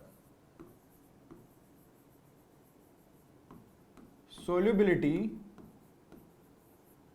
In water. पानी के अंदर क्या होती है हाइड्रोजन बॉन्डिंग, इसके बारे में थोड़ा सा जांच कर लेते हैं। ठीक है, चलो। अब आपने ये देखा होगा या फिर सुना होगा कि जो अल्केन्स है, अल्कीन्स है, अल्काइंस है, ये पानी में बढ़िया तरीके से सोल्यूबल नहीं होते। क्यों? अच्छा, ये जो अल्कोहल्स हैं या फिर प्राइमरी अमाइंस, सेकेंडरी अमाइंस, जो कार्बोनिल ग्रुप्स हैं, है ना, ये सारी तमाम चीजें पानी में सोल्यूबल हो जाती है। क्यों? रीजन है हाइड्रोजन बॉन्डिंग। जी हां, जो हाइड्रोजन बॉन्डिंग है, अगर आपका कंपाउंड कुछ इस तरीके से है जिसमें कि इलेक्ट्रोनेगेटिव एटम है या फिर जो हाइड्रोजन बॉन्डिंग खुद फॉर्म करता है, अगर इसे आप वाटर में डाल देते हैं तो काफी बढ़िया तरीके से वहां पर हाइड्रोजन बॉन्डिंग फॉर्म करता है और इसी कारणवश वो वहां पर हाइड्रोजन बॉन्ड फॉर्म करके सोल्यूबल हो जाता है पानी में। लेट सपोज हम लोग एग्जाम्पल लेते हैं अल्कोहल का। ठीक है, यहां ध्यान देना है। अभी मैंने ले लिया एक अल्कोहल, कोई भी अल्कोहल हो, प्राइमरी सेकेंडरी, ठीक है, ये अल्कोहल ले लिया और मैंने क्या किया, इसे पानी में डाल दिया। अब जब मैंने इस अल्कोहल को पानी में डाल दिया तो जाहिर सी बात है बहुत सारे H2O के मॉलिक्यूल्स इसके आसपास होंगे। ठीक है ना, होंगे कि नहीं होंगे? बिल्कुल होंगे, राइट। अब होगा क्या, ये जो ऑक्सीजन है, ये जो ऑक्सीजन है, ये इस हाइड्रोजन के साथ में मिलकर हाइड्रोजन बॉन्डिंग बनाएगा और ये जो हाइड्रोजन है ये इस ऑक्सीजन के साथ मिलकर हाइड्रोजन बॉन्डिंग बनाएगा।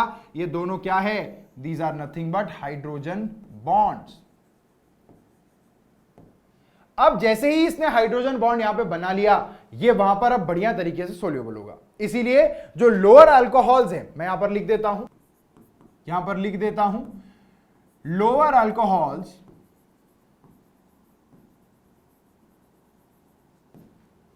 Primary and secondary amines. ठीक है, इसके अलावा अगर आप बात करें एसिड्स की, एक्सेट्रा, ऐसे जो कंपाउंड्स हैं ये सारे के सारे सोल्यूबल होते हैं वाटर में, are soluble in water, in water. और the reason behind this is hydrogen bonding, due to hydrogen bonding. Hydrogen bonding के कारण यहां पर ये डिसॉल्व हो जाते हैं, सोल्यूबल हो जाते हैं। अच्छा, अब यहां पे ये लोअर शब्द क्यों लिखा गया है? लोअर ही क्यों? अब होता क्या है, जैसे जैसे अल्कोहल में जो यहां पे आप आर ग्रुप देख रहे हैं, ये जो आर ग्रुप है, ठीक है, ये क्या है? अल्किल पार्ट है, अल्काइल पार्ट है। क्या ये इंक्रीज हो सकता है? जी हां, बिल्कुल। एग्जाम्पल के तौर पे अगर हम देखें तो यहां पर मैं लिख रहा हूं CH3 हो सकता है, राइट। उसके बाद में यहां पे C2H5 हो सकता है। उसके बाद में यहां पे जो नंबर है कार्बन्स का वो बढ़ सकता है, काफी बड़ा बड़ा ग्रुप आ सकता है, राइट। कार्बन 6 हो सकते हैं, कार्बन 10 हो सकते हैं, कुछ भी, कितने भी, लंबी चेन बन सकती है, वो भी अल्कोहल है। अब जैसे कि जैसे ये जो पार्ट है अल्कील पार्ट, ये इंक्रीज हो रहा है, वैसे वैसे जो सोल्यूबिलिटी होती है उस अल्कोहल की पानी के अंदर वो घटती जाती है, कम होती जाती है। क्यों कम हो जाता है? ये जो अल्कील पार्ट है, ये जो अल्कील पार्ट है, this is actually hydrophobic in nature, मतलब वाटर हेटिंग। अब हाइड्रोफोबिक होने के कारण जैसे जैसे ये पार्ट बढ़ता जाएगा किसी भी पर्टिकुलर चीज में, वैसे वैसे जो सोल्यूबिलिटी है उस पर्टिकुलर चीज की ये घटती जाएगी, कम होती जाएगी। भैया ऑक्सीजन तो एक ही है, हाइड्रोजन तो एक ही है, बचा ये आर पार्ट, ये अगर बढ़ता गया जो कि एक्चुअली हाइड्रोफोबिक है, तो फिर जाहिर सी बात है सोल्यूबिलिटी तो घट ही जानी है, राइट। तो हम लोग यहां पर लिख देते हैं due to increase in the alkyl part, alkyl part, the hydrophobic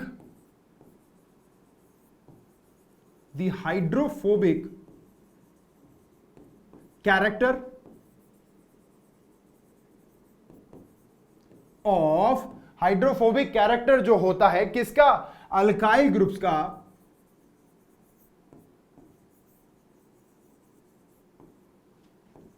dominates over किसके, ओवर दी हाइड्रोजन बॉन्डिंग। और इसी कारणवश जो सोल्युबिलिटी होती है ये धीरे धीरे धीरे धीरे धीरे धीरे घट जाती है और खत्म हो जाती है। ठीक है, तो ये बात आपको ध्यान रखना है कि भैया जब सोल्युबिलिटी है, सोल्युबिलिटी की बात है पानी की, तो यहां पर आपको जो अल्काइल पार्ट है ये छोटा होना चाहिए, तभी ये बढ़िया तरीके से डिसॉल्व हो पाएगा। इसके अलावा एक और चीज मैं आपको बताऊंगा, लेकिन एक बार पहले इस पर नजर डाल दीजिए, फिर बढ़ते हैं आगे। नेक्स्ट यहां पे जो चीज है हमें जिस पे ध्यान देना है वो है इंटरमॉलिक्यूलर, इंट्रामॉलिक्यूलर। देखो भाई होता क्या है बेसिकली, अगर हम बात करें इंटरमॉलिक्यूलर की, मतलब ROH, ठीक है, अल्कोहल की बात कर लेते हैं, राइट। यहां पे एक और हमारे पास होगा,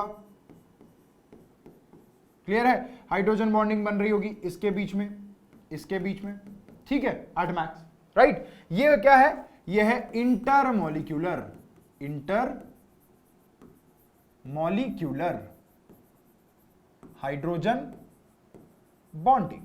क्लियर बात है, ये है इंटरमॉलिक्यूलर हाइड्रोजन बॉन्डिंग। अब अगर हम बात करें इंट्रामॉलिक्यूलर की, तो यहां पे क्या होता है, देखो ध्यान से, यहां पर आ गया हमारे पास O और यहां पे आ गया H, यहां पे आ गया N, यहां पे डबल बॉन्ड O और यहां पे बॉन्ड O नेगेटिव, ठीक है, ऑर्थो नाइट्रोफिनॉल इसे कहते हैं। होता क्या है, इस हाइड्रोजन का इस ऑक्सीजन के साथ में यहां पर हाइड्रोजन बॉन्डिंग होता है, और इसे आगे क्लासेस में आप पढ़ोगे, इसे बेसिकली कहा जाता है ओवरऑल चिलेशन, इसे कहते हैं चिलेशन। क्लियर है, तो चिलेशन होने के कारण होता क्या है, ये पर्टिकुलर चीज जहां पे एक्चुअली इसे इंट्रामॉलिक्यूलर कहते हैं, इंट्रामॉलिक्यूलर हाइड्रोजन बॉन्डिंग कहते हैं। इसके कारण जो सोल्युबिलिटी है पानी के अंदर वो हो जाती है कम as compare to that of the intermolecular hydrogen bonding. यहां पे ऐसा कुछ खास फर्क नहीं पड़ता, लेकिन यहां पर आपस में ये चिलेट कर जाते हैं, एक दूसरे को रोक देते हैं, हाइड्रोजन बॉन्ड बना लेते हैं वाटर के साथ हाइड्रोजन बॉन्डिंग बनाने के लिए। ठीक है, तो इसी कारणवश अगर देखा जाए तो इंटरमॉलिक्यूलर हाइड्रोजन बॉन्डिंग जो होगी वो ज्यादा बढ़िया तरीके से सोल्यूबल करेगी किसी भी पर्टिकुलर कंपाउंड को पानी के अंदर as compare to that of the intramolecular hydrogen bonding.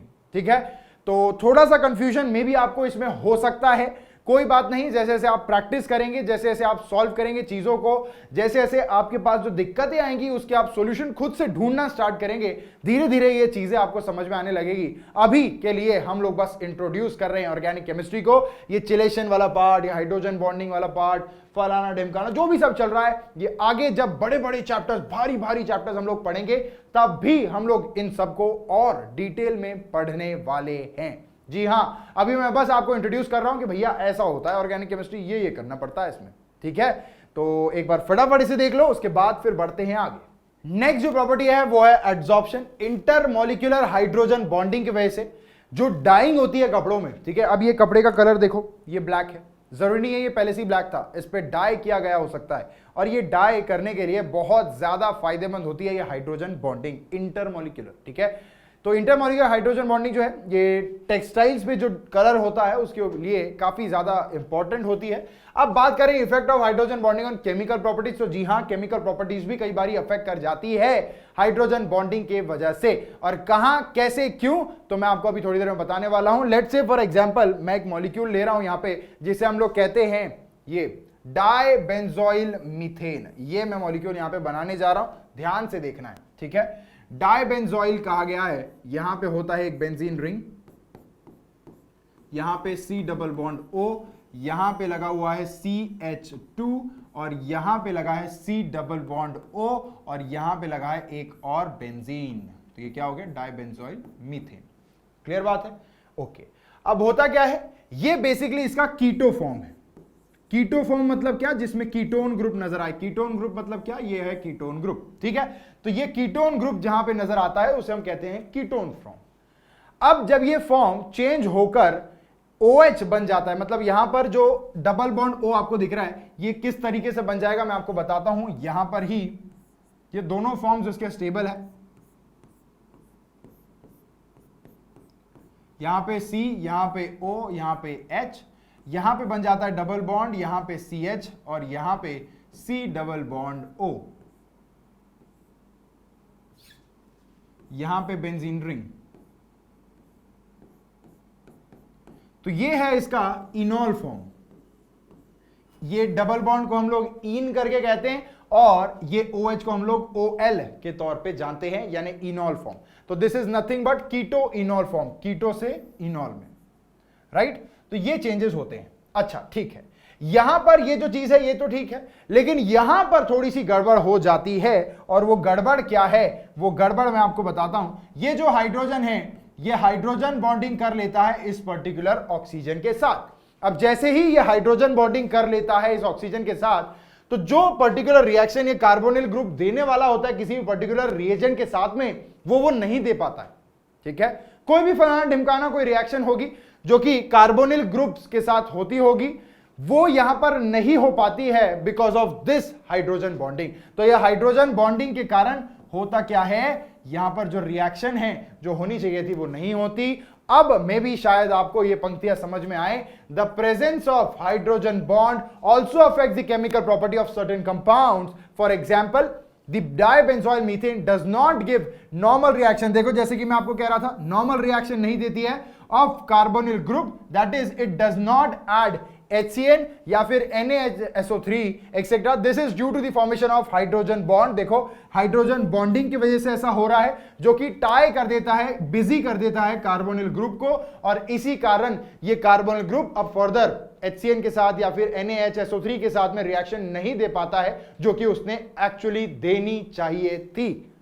Clear बात है, मतलब केमिकल प्रॉपर्टीज यहां पर भी चेंज होती है हाइड्रोजन बॉन्डिंग की वजह से। तो काफी सारा हमने हाइड्रोजन बॉन्डिंग के बारे में ऑलरेडी पढ़ लिया है, नो डाउट आगे भी हम लोग पढ़ेंगे। मे भी थोड़ा आइडिया अभी तक आपको आ चुका होगा कि हाइड्रोजन बॉन्डिंग है क्या, होता क्या है और इसके क्या क्या इफेक्ट्स होते हैं। ये सारी चीजें अभी तक आपको ध्यान में आ चुकी होगी। और अगर एकदम बढ़िया से ये आपके खोपड़िया में घुस चुकी है तो एक बार फटाफट इसे देख लो, उसके बाद बढ़ते हैं आगे। नेक्स्ट अब जो चीज हम लोग पढ़ने वाले हैं उसका नाम है इंटरमॉलिक्यूलर फोर्सेस। इंटरमॉलिक्यूलर फोर्सेस मतलब क्या होते हैं? जैसे इंटरमॉलिक्यूलर हाइड्रोजन बॉन्डिंग होती है वैसे ही कुछ होता है क्या? जी हां, वैसे ही होता है। अब लेट सपोज मेरे पास दो मॉलिक्यूल्स हैं, ये एक मॉलिक्यूल और एक ये दूसरा मॉलिक्यूल। ठीक है, अब ये दोनों मॉलिक्यूल्स के बीच में जाहिर सी बात है कुछ फोर्सेस होंगे, राइट? कुछ फोर्सेस होंगे, दोनों के दोनों अलग अलग मॉलिक्यूल है, ये है ए और ये है बी। इन दोनों के बीच में जो यहां पर फोर्सेस हैं इसे हम लोग कहते हैं इंटरमॉलिक्यूलर फोर्सेस। क्या कहते हैं? इंटरमॉलिक्यूलर फोर्सेस कहते हैं।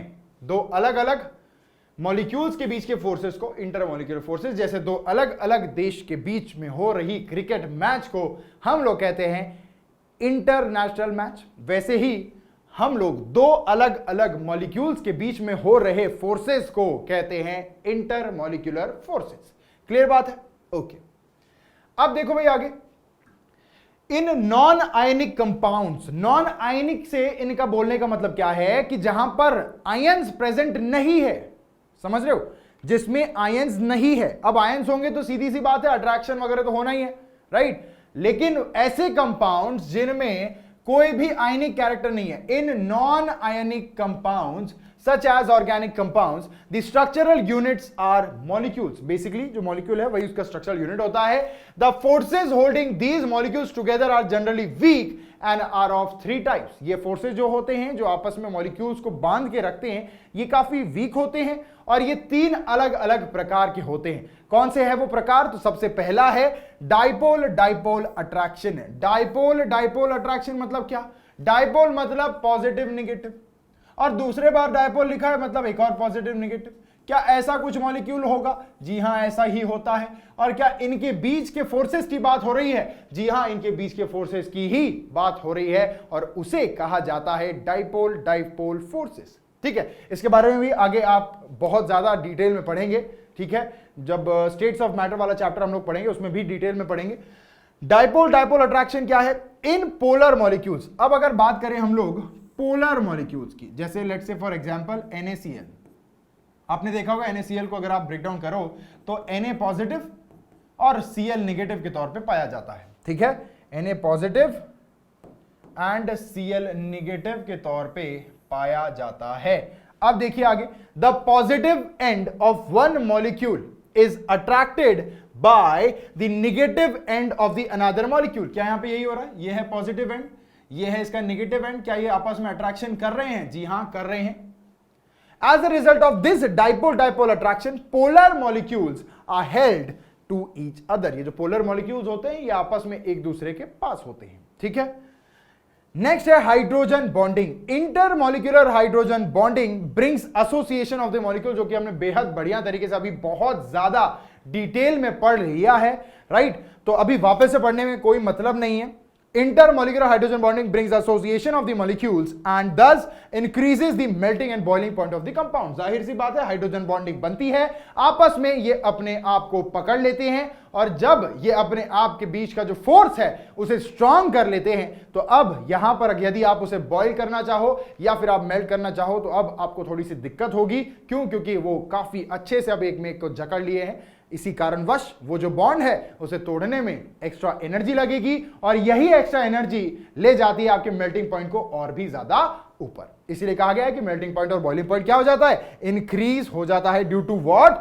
Due to hydrogen bonding. Clear बात है? एक बार फटाफट इसे देख लो, उसके बाद बढ़ते हैं आगे। जो थर्ड टाइप के फोर्सेस आते हैं वो है वैन डर वाल्स फोर्सेस। ये एक अलग तरीके के फोर्सेस होते हैं। पहले मैं आपको इसे एक्सप्लेन करूंगा, उसके बाद में हम लोग इन लाइंस को पढ़ेंगे।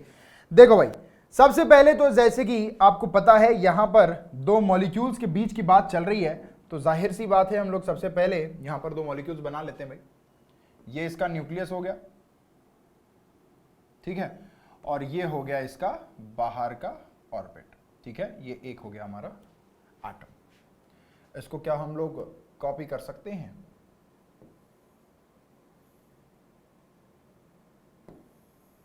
जी हां, बिल्कुल कर सकते हैं।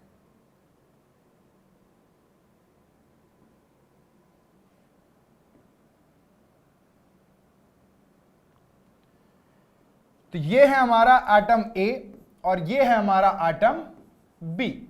क्लियर बात है?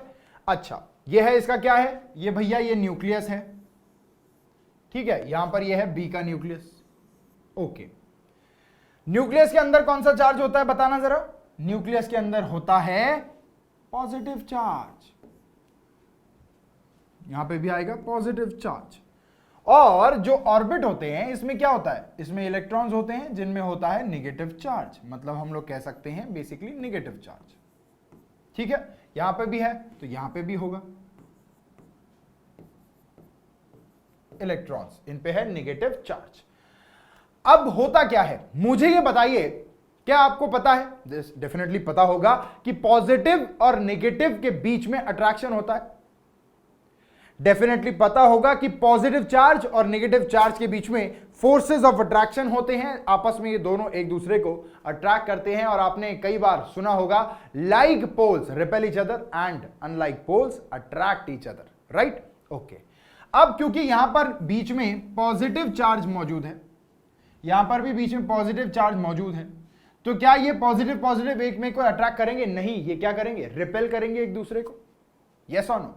मुझे बताइए, क्या ये इलेक्ट्रॉन इस इलेक्ट्रॉन को अट्रैक्ट करेगा? नहीं, रिपेल करेगा। तो मैं यहां पर रिपेल जो करेगा वो यहां पर रेड में बना रहा हूं। ये एक में को रिपेल करेंगे, बोलो यस। जी हां। ये एक में को रिपेल करेंगे, बोलो यस। जी हां, बिल्कुल करेंगे। एक में को ये क्या करेंगे? रिपेल करेंगे। अच्छा, अब मुझे बताइए कि ये जो इलेक्ट्रॉन है क्या ये इसे रिपेल करेगा? इसके न्यूक्लियस को, दूसरे मॉलिक्यूल के न्यूक्लियस को क्या ये रिपेल करेगा? नहीं। क्या करेगा? अट्रैक्ट करेगा। तो ये जो मैं ब्लू में बना रहा हूं ये क्या है? एक दूसरे को अट्रैक्ट कर रहे हैं, ठीक है। और यहां पर भी ये जो न्यूक्लियस है ये इसके इलेक्ट्रॉन को क्या कर रहा होगा? अट्रैक्ट कर रहा होगा। क्लियर बात है? मतलब रिपल्जन तो है ही, साथ में अट्रैक्शन भी है। तो कुछ तरीके का फोर्स इनके बीच में जनरेट हो रहा है जिसे हम लोग कहते हैं वैन डर वाल्स फोर्सेस। आइए अब इसे थोड़ा सा डिटेल में पढ़ें। देखो भाई, van der Waals forces in polar molecules में डेफिनेटली होगा। There is weak intermolecular attraction, polar molecules में इंटरमोलिक्यूलर अट्रैक्शन होता है, वीक होता है, due to electrostatic attraction between the nuclei of one molecule. अब जो मैंने आपको अभी पीछे समझाया उसी की बात चल रही है, मैं किसकी बात कर रहा हूं, उसी की बात चल रही है, यानी कि ये, ठीक है, ये कह रहे हैं due to electrostatic attraction between the nuclei of one molecule nuclei of one molecule and the electrons of the other nucleus of one molecule and the electrons of the other nucleus of one molecule and the electrons of the other, this attraction is largely compensated by the repulsion between the electrons of the neighboring molecules। मतलब इस electron का इस electron के साथ में जो repulsion हो रहा है उससे काफी ज्यादा ये उसे कम कर देता है, as well as the repulsion between the nuclei of the neighbouring molecules, यानी इलेक्ट्रॉन्स के बीच और न्यूक्लियाई के बीच जो रिपल्जन होता है ये उसे डोमिनेट कर जाता है, ठीक है। अब इसी कारणवश जो इंटरमॉलिक्यूलर फोर्सेस ऑफ अट्रैक्शन है ये यहां पर वीक होते हैं, क्लियर बात है, ठीक है। These forces are stronger in the compounds of higher molecular mass। अगर molecular mass बढ़ा देते हैं तो यहां पर जो forces हैं ये थोड़े ज्यादा हो जाएंगे, right. The relative order for these intermolecular forces, अगर बात करें इनके ऑर्डर के बीच में सबसे ज्यादा स्ट्रॉन्ग अगर कोई है तो वो होता है हाइड्रोजन बॉन्ड, उसके बाद डाइपोल अट्रैक्शन और उसके बाद में होता है van der Waals attraction, clear बात है। तो ये इसका सीक्वेंस है, सबसे ज्यादा भारी कौन है, हाइड्रोजन, उसके बाद डाइपोल अट्रैक्शन, देन है वैन डर वाल फोर्सेस ऑफ अट्रैक्शन, ठीक है। तो ये तीन तरीके के फोर्सेस हमने देख लिए हैं, ये सारे के सारे इंटरमॉलिक्यूलर फोर्सेस हैं, ये आगे की क्लास में हम लोग और डिटेल में भी पढ़ेंगे, लेकिन अभी तक के लिए इतना काफी है। एक बार फटाफट इसे देख लो, उसके बाद बढ़ते हैं आगे। अब नेक्स्ट जो इंपॉर्टेंट पार्ट हमें पढ़ना है वो है रेजोनेंस। जी हां, काफी ज्यादा इंपॉर्टेंट। रेजोनेंस मतलब क्या, बेसिक सी बात है, इलेक्ट्रॉन्स का डिलोकलाइजेशन मतलब क्या। लेट्स से फॉर एग्जांपल यदि आप रहते हैं एक शहर में जिसका नाम है रायपुर, है ना, रायपुर में आप रहते हैं और आप रायपुर के ही, आपका घर रायपुर में ही है ना। अब बाहर से कोई इंसान आता है, वो आपको पूछता है कि भैया आप कहाँ के हो, आप कहाँ रहते हो, तो आप क्या कहोगे उसे, आप कहोगे कि भैया मैं यहाँ का लोकल हूं, मतलब मैं यही रहता हूं। मतलब ऐसे इलेक्ट्रॉन्स जो वहीं पर रहते हैं उन्हें हम कहते हैं लोकलाइज्ड, और ऐसे इलेक्ट्रॉन जो वहां पर नहीं रहते, कभी रायपुर से दिल्ली चले गए, दिल्ली से मुंबई चले गए, मुंबई से हरियाणा चले गए, कहीं भी चले गए, ठीक है। तो ये हो गया डिलोकलाइजेशन, एक जगह नहीं है, लोकल नहीं है एक जगह के, यहां से वहां, वहां से वहां, वहां से वहां घूमते रह रहे, तो इसे हम कहते हैं डिलोकलाइजेशन। तो बेसिकली रेजोनेंस क्या है, यह है डिलोकलाइजेशन ऑफ इलेक्ट्रॉन्स, ठीक है। इसके अलावा अब जो कंपाउंड्स होते हैं इनका बेसिकली कहा जाता है कि भैया ये किसी फलाना ढिमकाना कंपाउंड का फलाना ढिमकाना एक स्ट्रक्चर है और उसी स्ट्रक्चर से इनके प्रॉपर्टीज आप जज कर लीजिए, दैट्स इट। ऐसा नहीं होता, किसी भी एक कंपाउंड का दूसरा स्ट्रक्चर भी हो सकता है जो कि लगभग उसी की तरह दिखता है, लेकिन प्रॉपर्टीज वहां पर थोड़ी सी अलग हो जाती है। लेट्स से फॉर एग्जांपल अगर मैं बात करूं कार्बन मोनोऑक्साइड का, ठीक है, कार्बन मोनोऑक्साइड की बात करता, अच्छा ये बाद में पढ़ेंगे हम लोग, पहले मैं आपको एग्जांपल बता रहा हूं। लेट्स से फॉर एग्जांपल मैंने लिया है C+O, कार्बन डाइऑक्साइड ले लेते हैं, तो ये है C+O यहां पर और C+O यहां पर, ठीक है। अब यहां पर इलेक्ट्रोनेगेटिव एटम कौन सा है, ऑक्सीजन। क्या ये ऑक्सीजन अपने इलेक्ट्रॉन्स इस पर्टिकुलर बॉन्ड में जो उसने दिए हैं वो इलेक्ट्रॉन्स अपनी तरफ खींच सकता है, जी हां बिल्कुल खींच सकता है।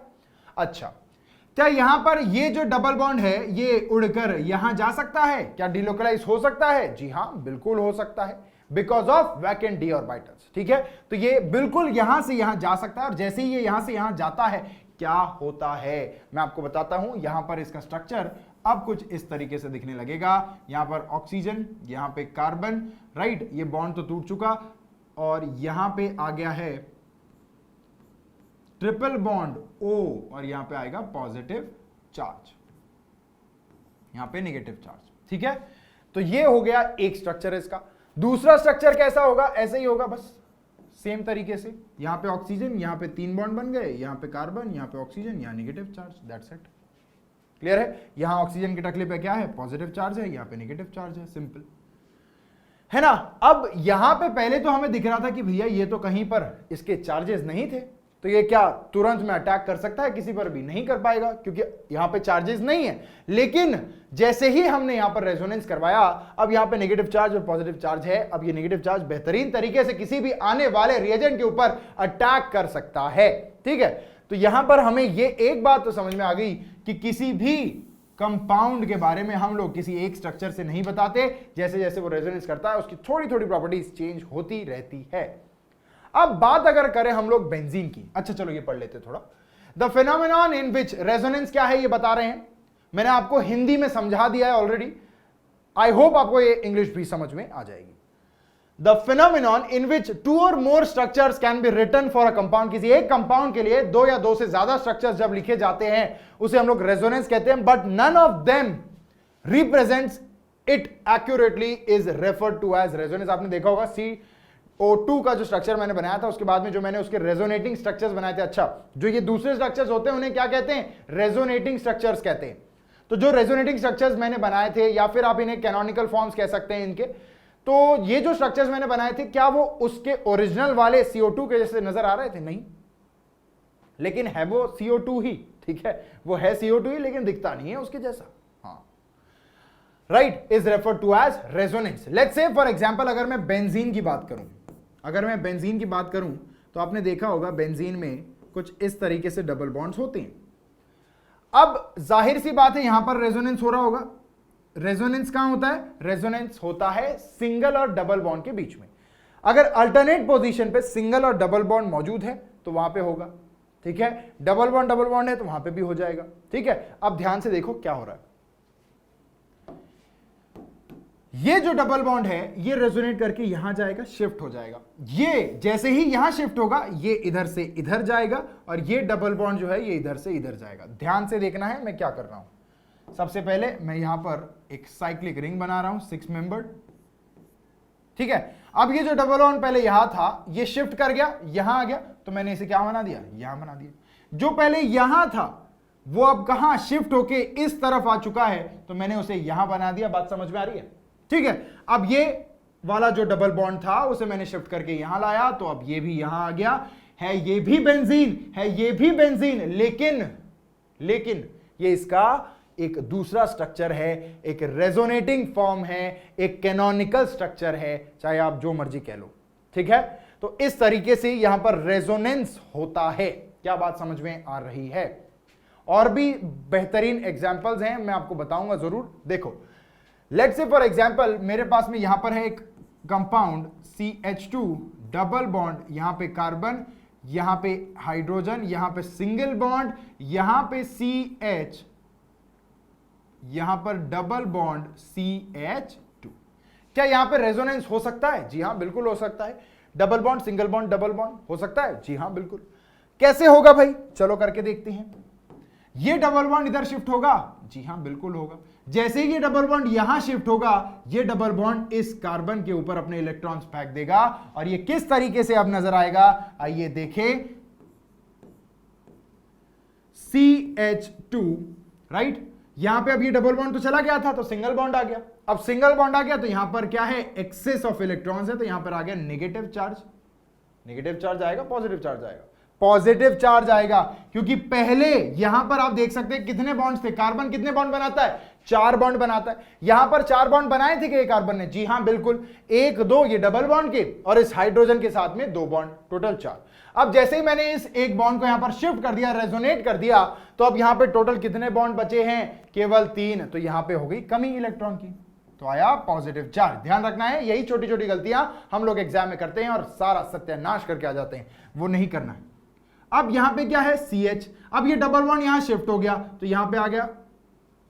क्या इस कार्बन ने 4 बॉन्ड्स बनाए हैं? जी हां, बिल्कुल बनाए हैं। एक हाइड्रोजन के साथ, और यहां पे 2, टोटल 4। ठीक है, वेरी नाइस। अब यहां पे क्या है? इधर भी CH है। अब ये डबल बॉन्ड टूटकर इस कार्बन के ऊपर इलेक्ट्रॉन्स जो गए हैं ये अब किस तरीके से दिखेंगे? देखो भाई, यहां पर CH2 और यहां पे आया नेगेटिव चार्ज। अब ये जो नेगेटिव चार्ज है ये कैसे आया? यहां पर मौजूद थे 2 इलेक्ट्रॉन्स इस बॉन्ड में, इस बॉन्ड के 2 इलेक्ट्रॉन्स गए इस कार्बन के ऊपर, और ये रहे आपको नजर आ रहे हैं नेगेटिव चार्ज के फॉर्म में। सिमिलरली यहां पर भी ऐसे ही हुआ, 2 इलेक्ट्रॉन्स थे भैया, वो यहां चले गए, फिर वो यहां से यहां चले गए, इसे ही तो कहा जाता है रेजोनेंस। क्या बात समझ में आ रही है? क्या इसका एक और स्ट्रक्चर बन सकता है? जी हां, बन सकता है, बिल्कुल बन सकता है। अगर स्टार्टिंग में देखो, मैं अब दूसरा रेजोनेटिंग स्ट्रक्चर इसका कैसे बनाऊंगा, यहां से अगर डबल बॉन्ड में इधर शिफ्ट करता और यहां से ये बॉन्ड को मैं इस कार्बन पे ले जाता, तो एक अलग कैनोनिकल फॉर्म तैयार हो जाता, जो कि मैं अब यहां पर रेड में ही बना रहा हूं। ठीक है, देख लो भाई, यहां पर CH2, इस पे आएगा नेगेटिव चार्ज, यहां पे सिंगल बॉन्ड, यहां CH, यहां डबल बॉन्ड, यहां CH, यहां पर सिंगल बॉन्ड, यहां पे CH2, जिस पे आएगा पॉजिटिव चार्ज। क्लियर बात है? तो ये एक और इसका फॉर्म हो गया। मतलब टोटल आप देख सकते हैं 1 2 3 3 अलग अलग स्ट्रक्चर्स इसके हैं, लेकिन तीनों भी सेम नहीं है। मतलब यहां पर जो हमने कैनोनिकल फॉर्म्स बनाए हैं 2, क्या ये ओरिजिनल के साथ मैच कर रहे हैं? तो मैं कहूंगा नहीं, मैच नहीं कर रहे हैं। ठीक है, मैच नहीं कर रहे हैं। वही यहां पर लिखा हुआ है, द फिनोमेनन इन विच 2 और मोर स्ट्रक्चर्स, 2 या 2 से ज्यादा structures can be written for a compound but none of them, कोई भी इन दोनों में से कोई भी रिप्रेजेंट इट एक्यूरेटली, इसके जैसा नहीं दिख रहा है, इसी को कहते हैं हम रेजोनेंस। और बेहद प्यारी चीज है रेजोनेंस, बहुत मजा आता है इसे करने में, और यहीं से पूरा का पूरा ऑर्गेनिक केमिस्ट्री आगे बढ़ता जाता है और रिएक्शंस होती जाती है। ठीक है, एक मेजर पार्ट जो ऑर्गेनिक केमिस्ट्री का है वो इस रेजोनेंस पर टिका हुआ है। ओ, ये क्या हो गया? ठीक है चलो, तो इस रेजोनेंस पर टिका हुआ है, तो आपको ध्यान से इसे पढ़ना है और मेरे साथ आगे बढ़ना है। तब तक के लिए एक बार फटाफट इसे देख लो, उसके बाद बढ़ते हैं आगे। नेक्स्ट है अब रेजोनेंस की क्या कंडीशंस होती है। अलग अलग कंडीशंस होती है भैया रेजोनेंस होने के लिए, है ना। बारिश के लिए अलग अलग कंडीशंस होती है, वैसे रेजोनेंस के लिए भी अलग अलग कंडीशंस होती है। तो क्या वो कंडीशंस है, आइए देखते हैं। सबसे पहला, structures contributing towards the hybrid must confirm to the real Lewis structure. वो मतलब होना चाहिए, रियल लेविस स्ट्रक्चर का ही एक फॉर्म होना चाहिए, आपको वो बना के देखना पड़ेगा। ठीक है, इसके बाद में the arrangement of atoms must be identical, जो एटम्स की अरेंजमेंट है ये आइडेंटिकल होनी चाहिए, ये बिल्कुल भी चेंज नहीं होनी चाहिए। ठीक है ना, मतलब ऐसा नहीं कि कहीं पे कार्बन है तो वहां पे उड़ा के ऑक्सीजन कर दिया। तो पहले हमने जो एग्जांपल्स देखे थे उसमें आपने देखा होगा कि क्या मैंने कार्बन की पोजीशन चेंज की है? नहीं, यहां भी कार्बन, यहां भी कार्बन, यहां भी कार्बन, सेम सेम है। ठीक है, पोजीशन मैंने चेंज नहीं की है, मैंने सिर्फ इलेक्ट्रॉन्स का डिलोकलाइजेशन करवाया है। ठीक है, अब नेक्स्ट है resonance involves delocalization of only pi electrons. ध्यान रखना है, सिर्फ और सिर्फ पाई इलेक्ट्रॉन्स का ही डीलोकलाइजेशन होता है और किसी का नहीं। All canonical forms must have same number of unpaired electrons. अगर आप इन फॉर्म्स को देखें, लेट्स से फॉर एग्जांपल ये जो स्ट्रक्चर है यहां पर, इसमें यदि आप अनपेयर्ड इलेक्ट्रॉन्स काउंट करेंगे तो काउंट करने के बाद इसमें हो या इसमें हो या इसमें हो, सभी में अनपेयर्ड इलेक्ट्रॉन्स का नंबर जो होना चाहिए वो सेम होना चाहिए, बिल्कुल भी डिफर नहीं करना चाहिए, तभी वो उसका एक रेजोनेटिंग स्ट्रक्चर होगा, वरना नहीं। The energy contents of all the canonical forms must be nearly the same. The energy, अब जो एनर्जी होती है बॉन्ड एनर्जी, ठीक है, ये सारे के सारे कैनोनिकल फॉर्म्स में सेम होनी चाहिए। अगर डिफर करती है तो बात खराब है बिल्कुल, अगर डिफर नहीं करती है तो बात ठीक है, राइट। तो एनर्जी क्या होनी चाहिए? सारे कैनोनिकल फॉर्म्स की सेम होनी चाहिए, अनपेयर्ड इलेक्ट्रॉन्स सेम होने चाहिए, उनकी पोजीशन सेम होनी चाहिए, पाई इलेक्ट्रॉन्स ही यहां पर डिलोकलाइज करेंगे। ये सारी तमाम बातों का आपको खासा ध्यान रखना है। एक बार फटाफट देख लो, उसके बाद में करते हैं डिस्कस 6th पॉइंट को। नेक्स्ट 6 नंबर वाला पॉइंट कहता है ऑल रेजोनेंस स्ट्रक्चर्स या फिर canonical forms do not contribute equally to the hybrid structure with more covalent bonds, जिसमें सबसे ज्यादा भारी मात्रा में कोवैलेंट बॉन्ड्स होते हैं, are more stable than those with lesser number of the covalent bonds. The non polar form of butadiene is most stable of all the canonical forms. अच्छा देखो भाई, ब्यूटाडाइन से इनका कहने का मतलब यह है कि सबसे पहले तो ब्यूटाडाइन का स्ट्रक्चर डबल बॉन्ड, यहां पे CH, यहां सिंगल बॉन्ड, यहां CH, यहां सिंगल बॉन्ड और यहां पे CH2, ये है ब्यूटाडाइन। ठीक है, अब यहां पे करते हैं हम लोग रेजोनेंस। रेजोनेंस यदि हम लोग करें तो यहां पे ये यहां जाएगा और यहां से यहां जाएगा, तो स्ट्रक्चर कैसा बन के आएगा? स्ट्रक्चर बन के आएगा कुछ इस तरीके से, CH2, इसके टकले पर पॉजिटिव चार्ज, यहां पे single bond CH, double bond CH और यहां सिंगल बॉन्ड रहकर जाएगा और इधर आएगा नेगेटिव चार्ज। ये आ गया एक कैनोनिकल फॉर्म। ठीक है। अब दूसरे कैनोनिकल फॉर्म की अगर बात करें तो यहां पे रेजोनेंस किस तरीके से हो रहा होगा, आइए देखें। ये डबल बॉन्ड जाएगा यहां, ये डबल बॉन्ड का इलेक्ट्रॉन जाएगा इस कार्बन के टकले पर, ठीक है। अब जैसे ही यहां पर ये रेजोनेंस होगा तो जो स्ट्रक्चर है वो किस तरीके से अब नजर आ रहा होगा, देखो भाई यहां पे है CH2, यहां पे नेगेटिव चार्ज, यहां पे single bond CH, double bond CH, bond CH2, जिसके टकले पर पॉजिटिव चार्ज आपको दिखेगा, ठीक है। अब यहां पे अगर आप गौर से देखें तो नंबर ऑफ कोवेलेंट बॉन्ड्स किसमें ज्यादा है, काउंट करें 1 2 3 4, यहां पे कितने हैं, 4 कोवेलेंट बॉन्ड्स हैं। यहां पे कितने हैं, 1 2 3 4 5, टोटल 5 कोवेलेंट बॉन्ड्स हैं। और सिमिलरली यहां पे भी 4 ही कोवेलेंट बॉन्ड्स होंगे। अब इन्होंने ये कहा है कि जिसमें ज्यादा नंबर ऑफ कोवेलेंट बॉन्ड्स होते हैं वो स्ट्रक्चर ज्यादा स्टेबल होता है, मतलब मोर स्टेबल होता है। तो कौन सा है, ये वाला, ठीक है। और laser number of covalent bonds कहां पे है, इस वाले में, ठीक है। तो इस तरीके से आप डिसाइड कर सकते हैं कि जो रेजोनेंस है वो रेजोनेंस होने के बाद जो सबसे ज्यादा स्टेबल फॉर्म है वो होगा जिसमें कि सबसे ज्यादा कोवेलेंट बॉन्ड होंगे। क्लियर बात है। तो ये एक बार फटाफट देख लो, उसके बाद बढ़ते हैं आगे।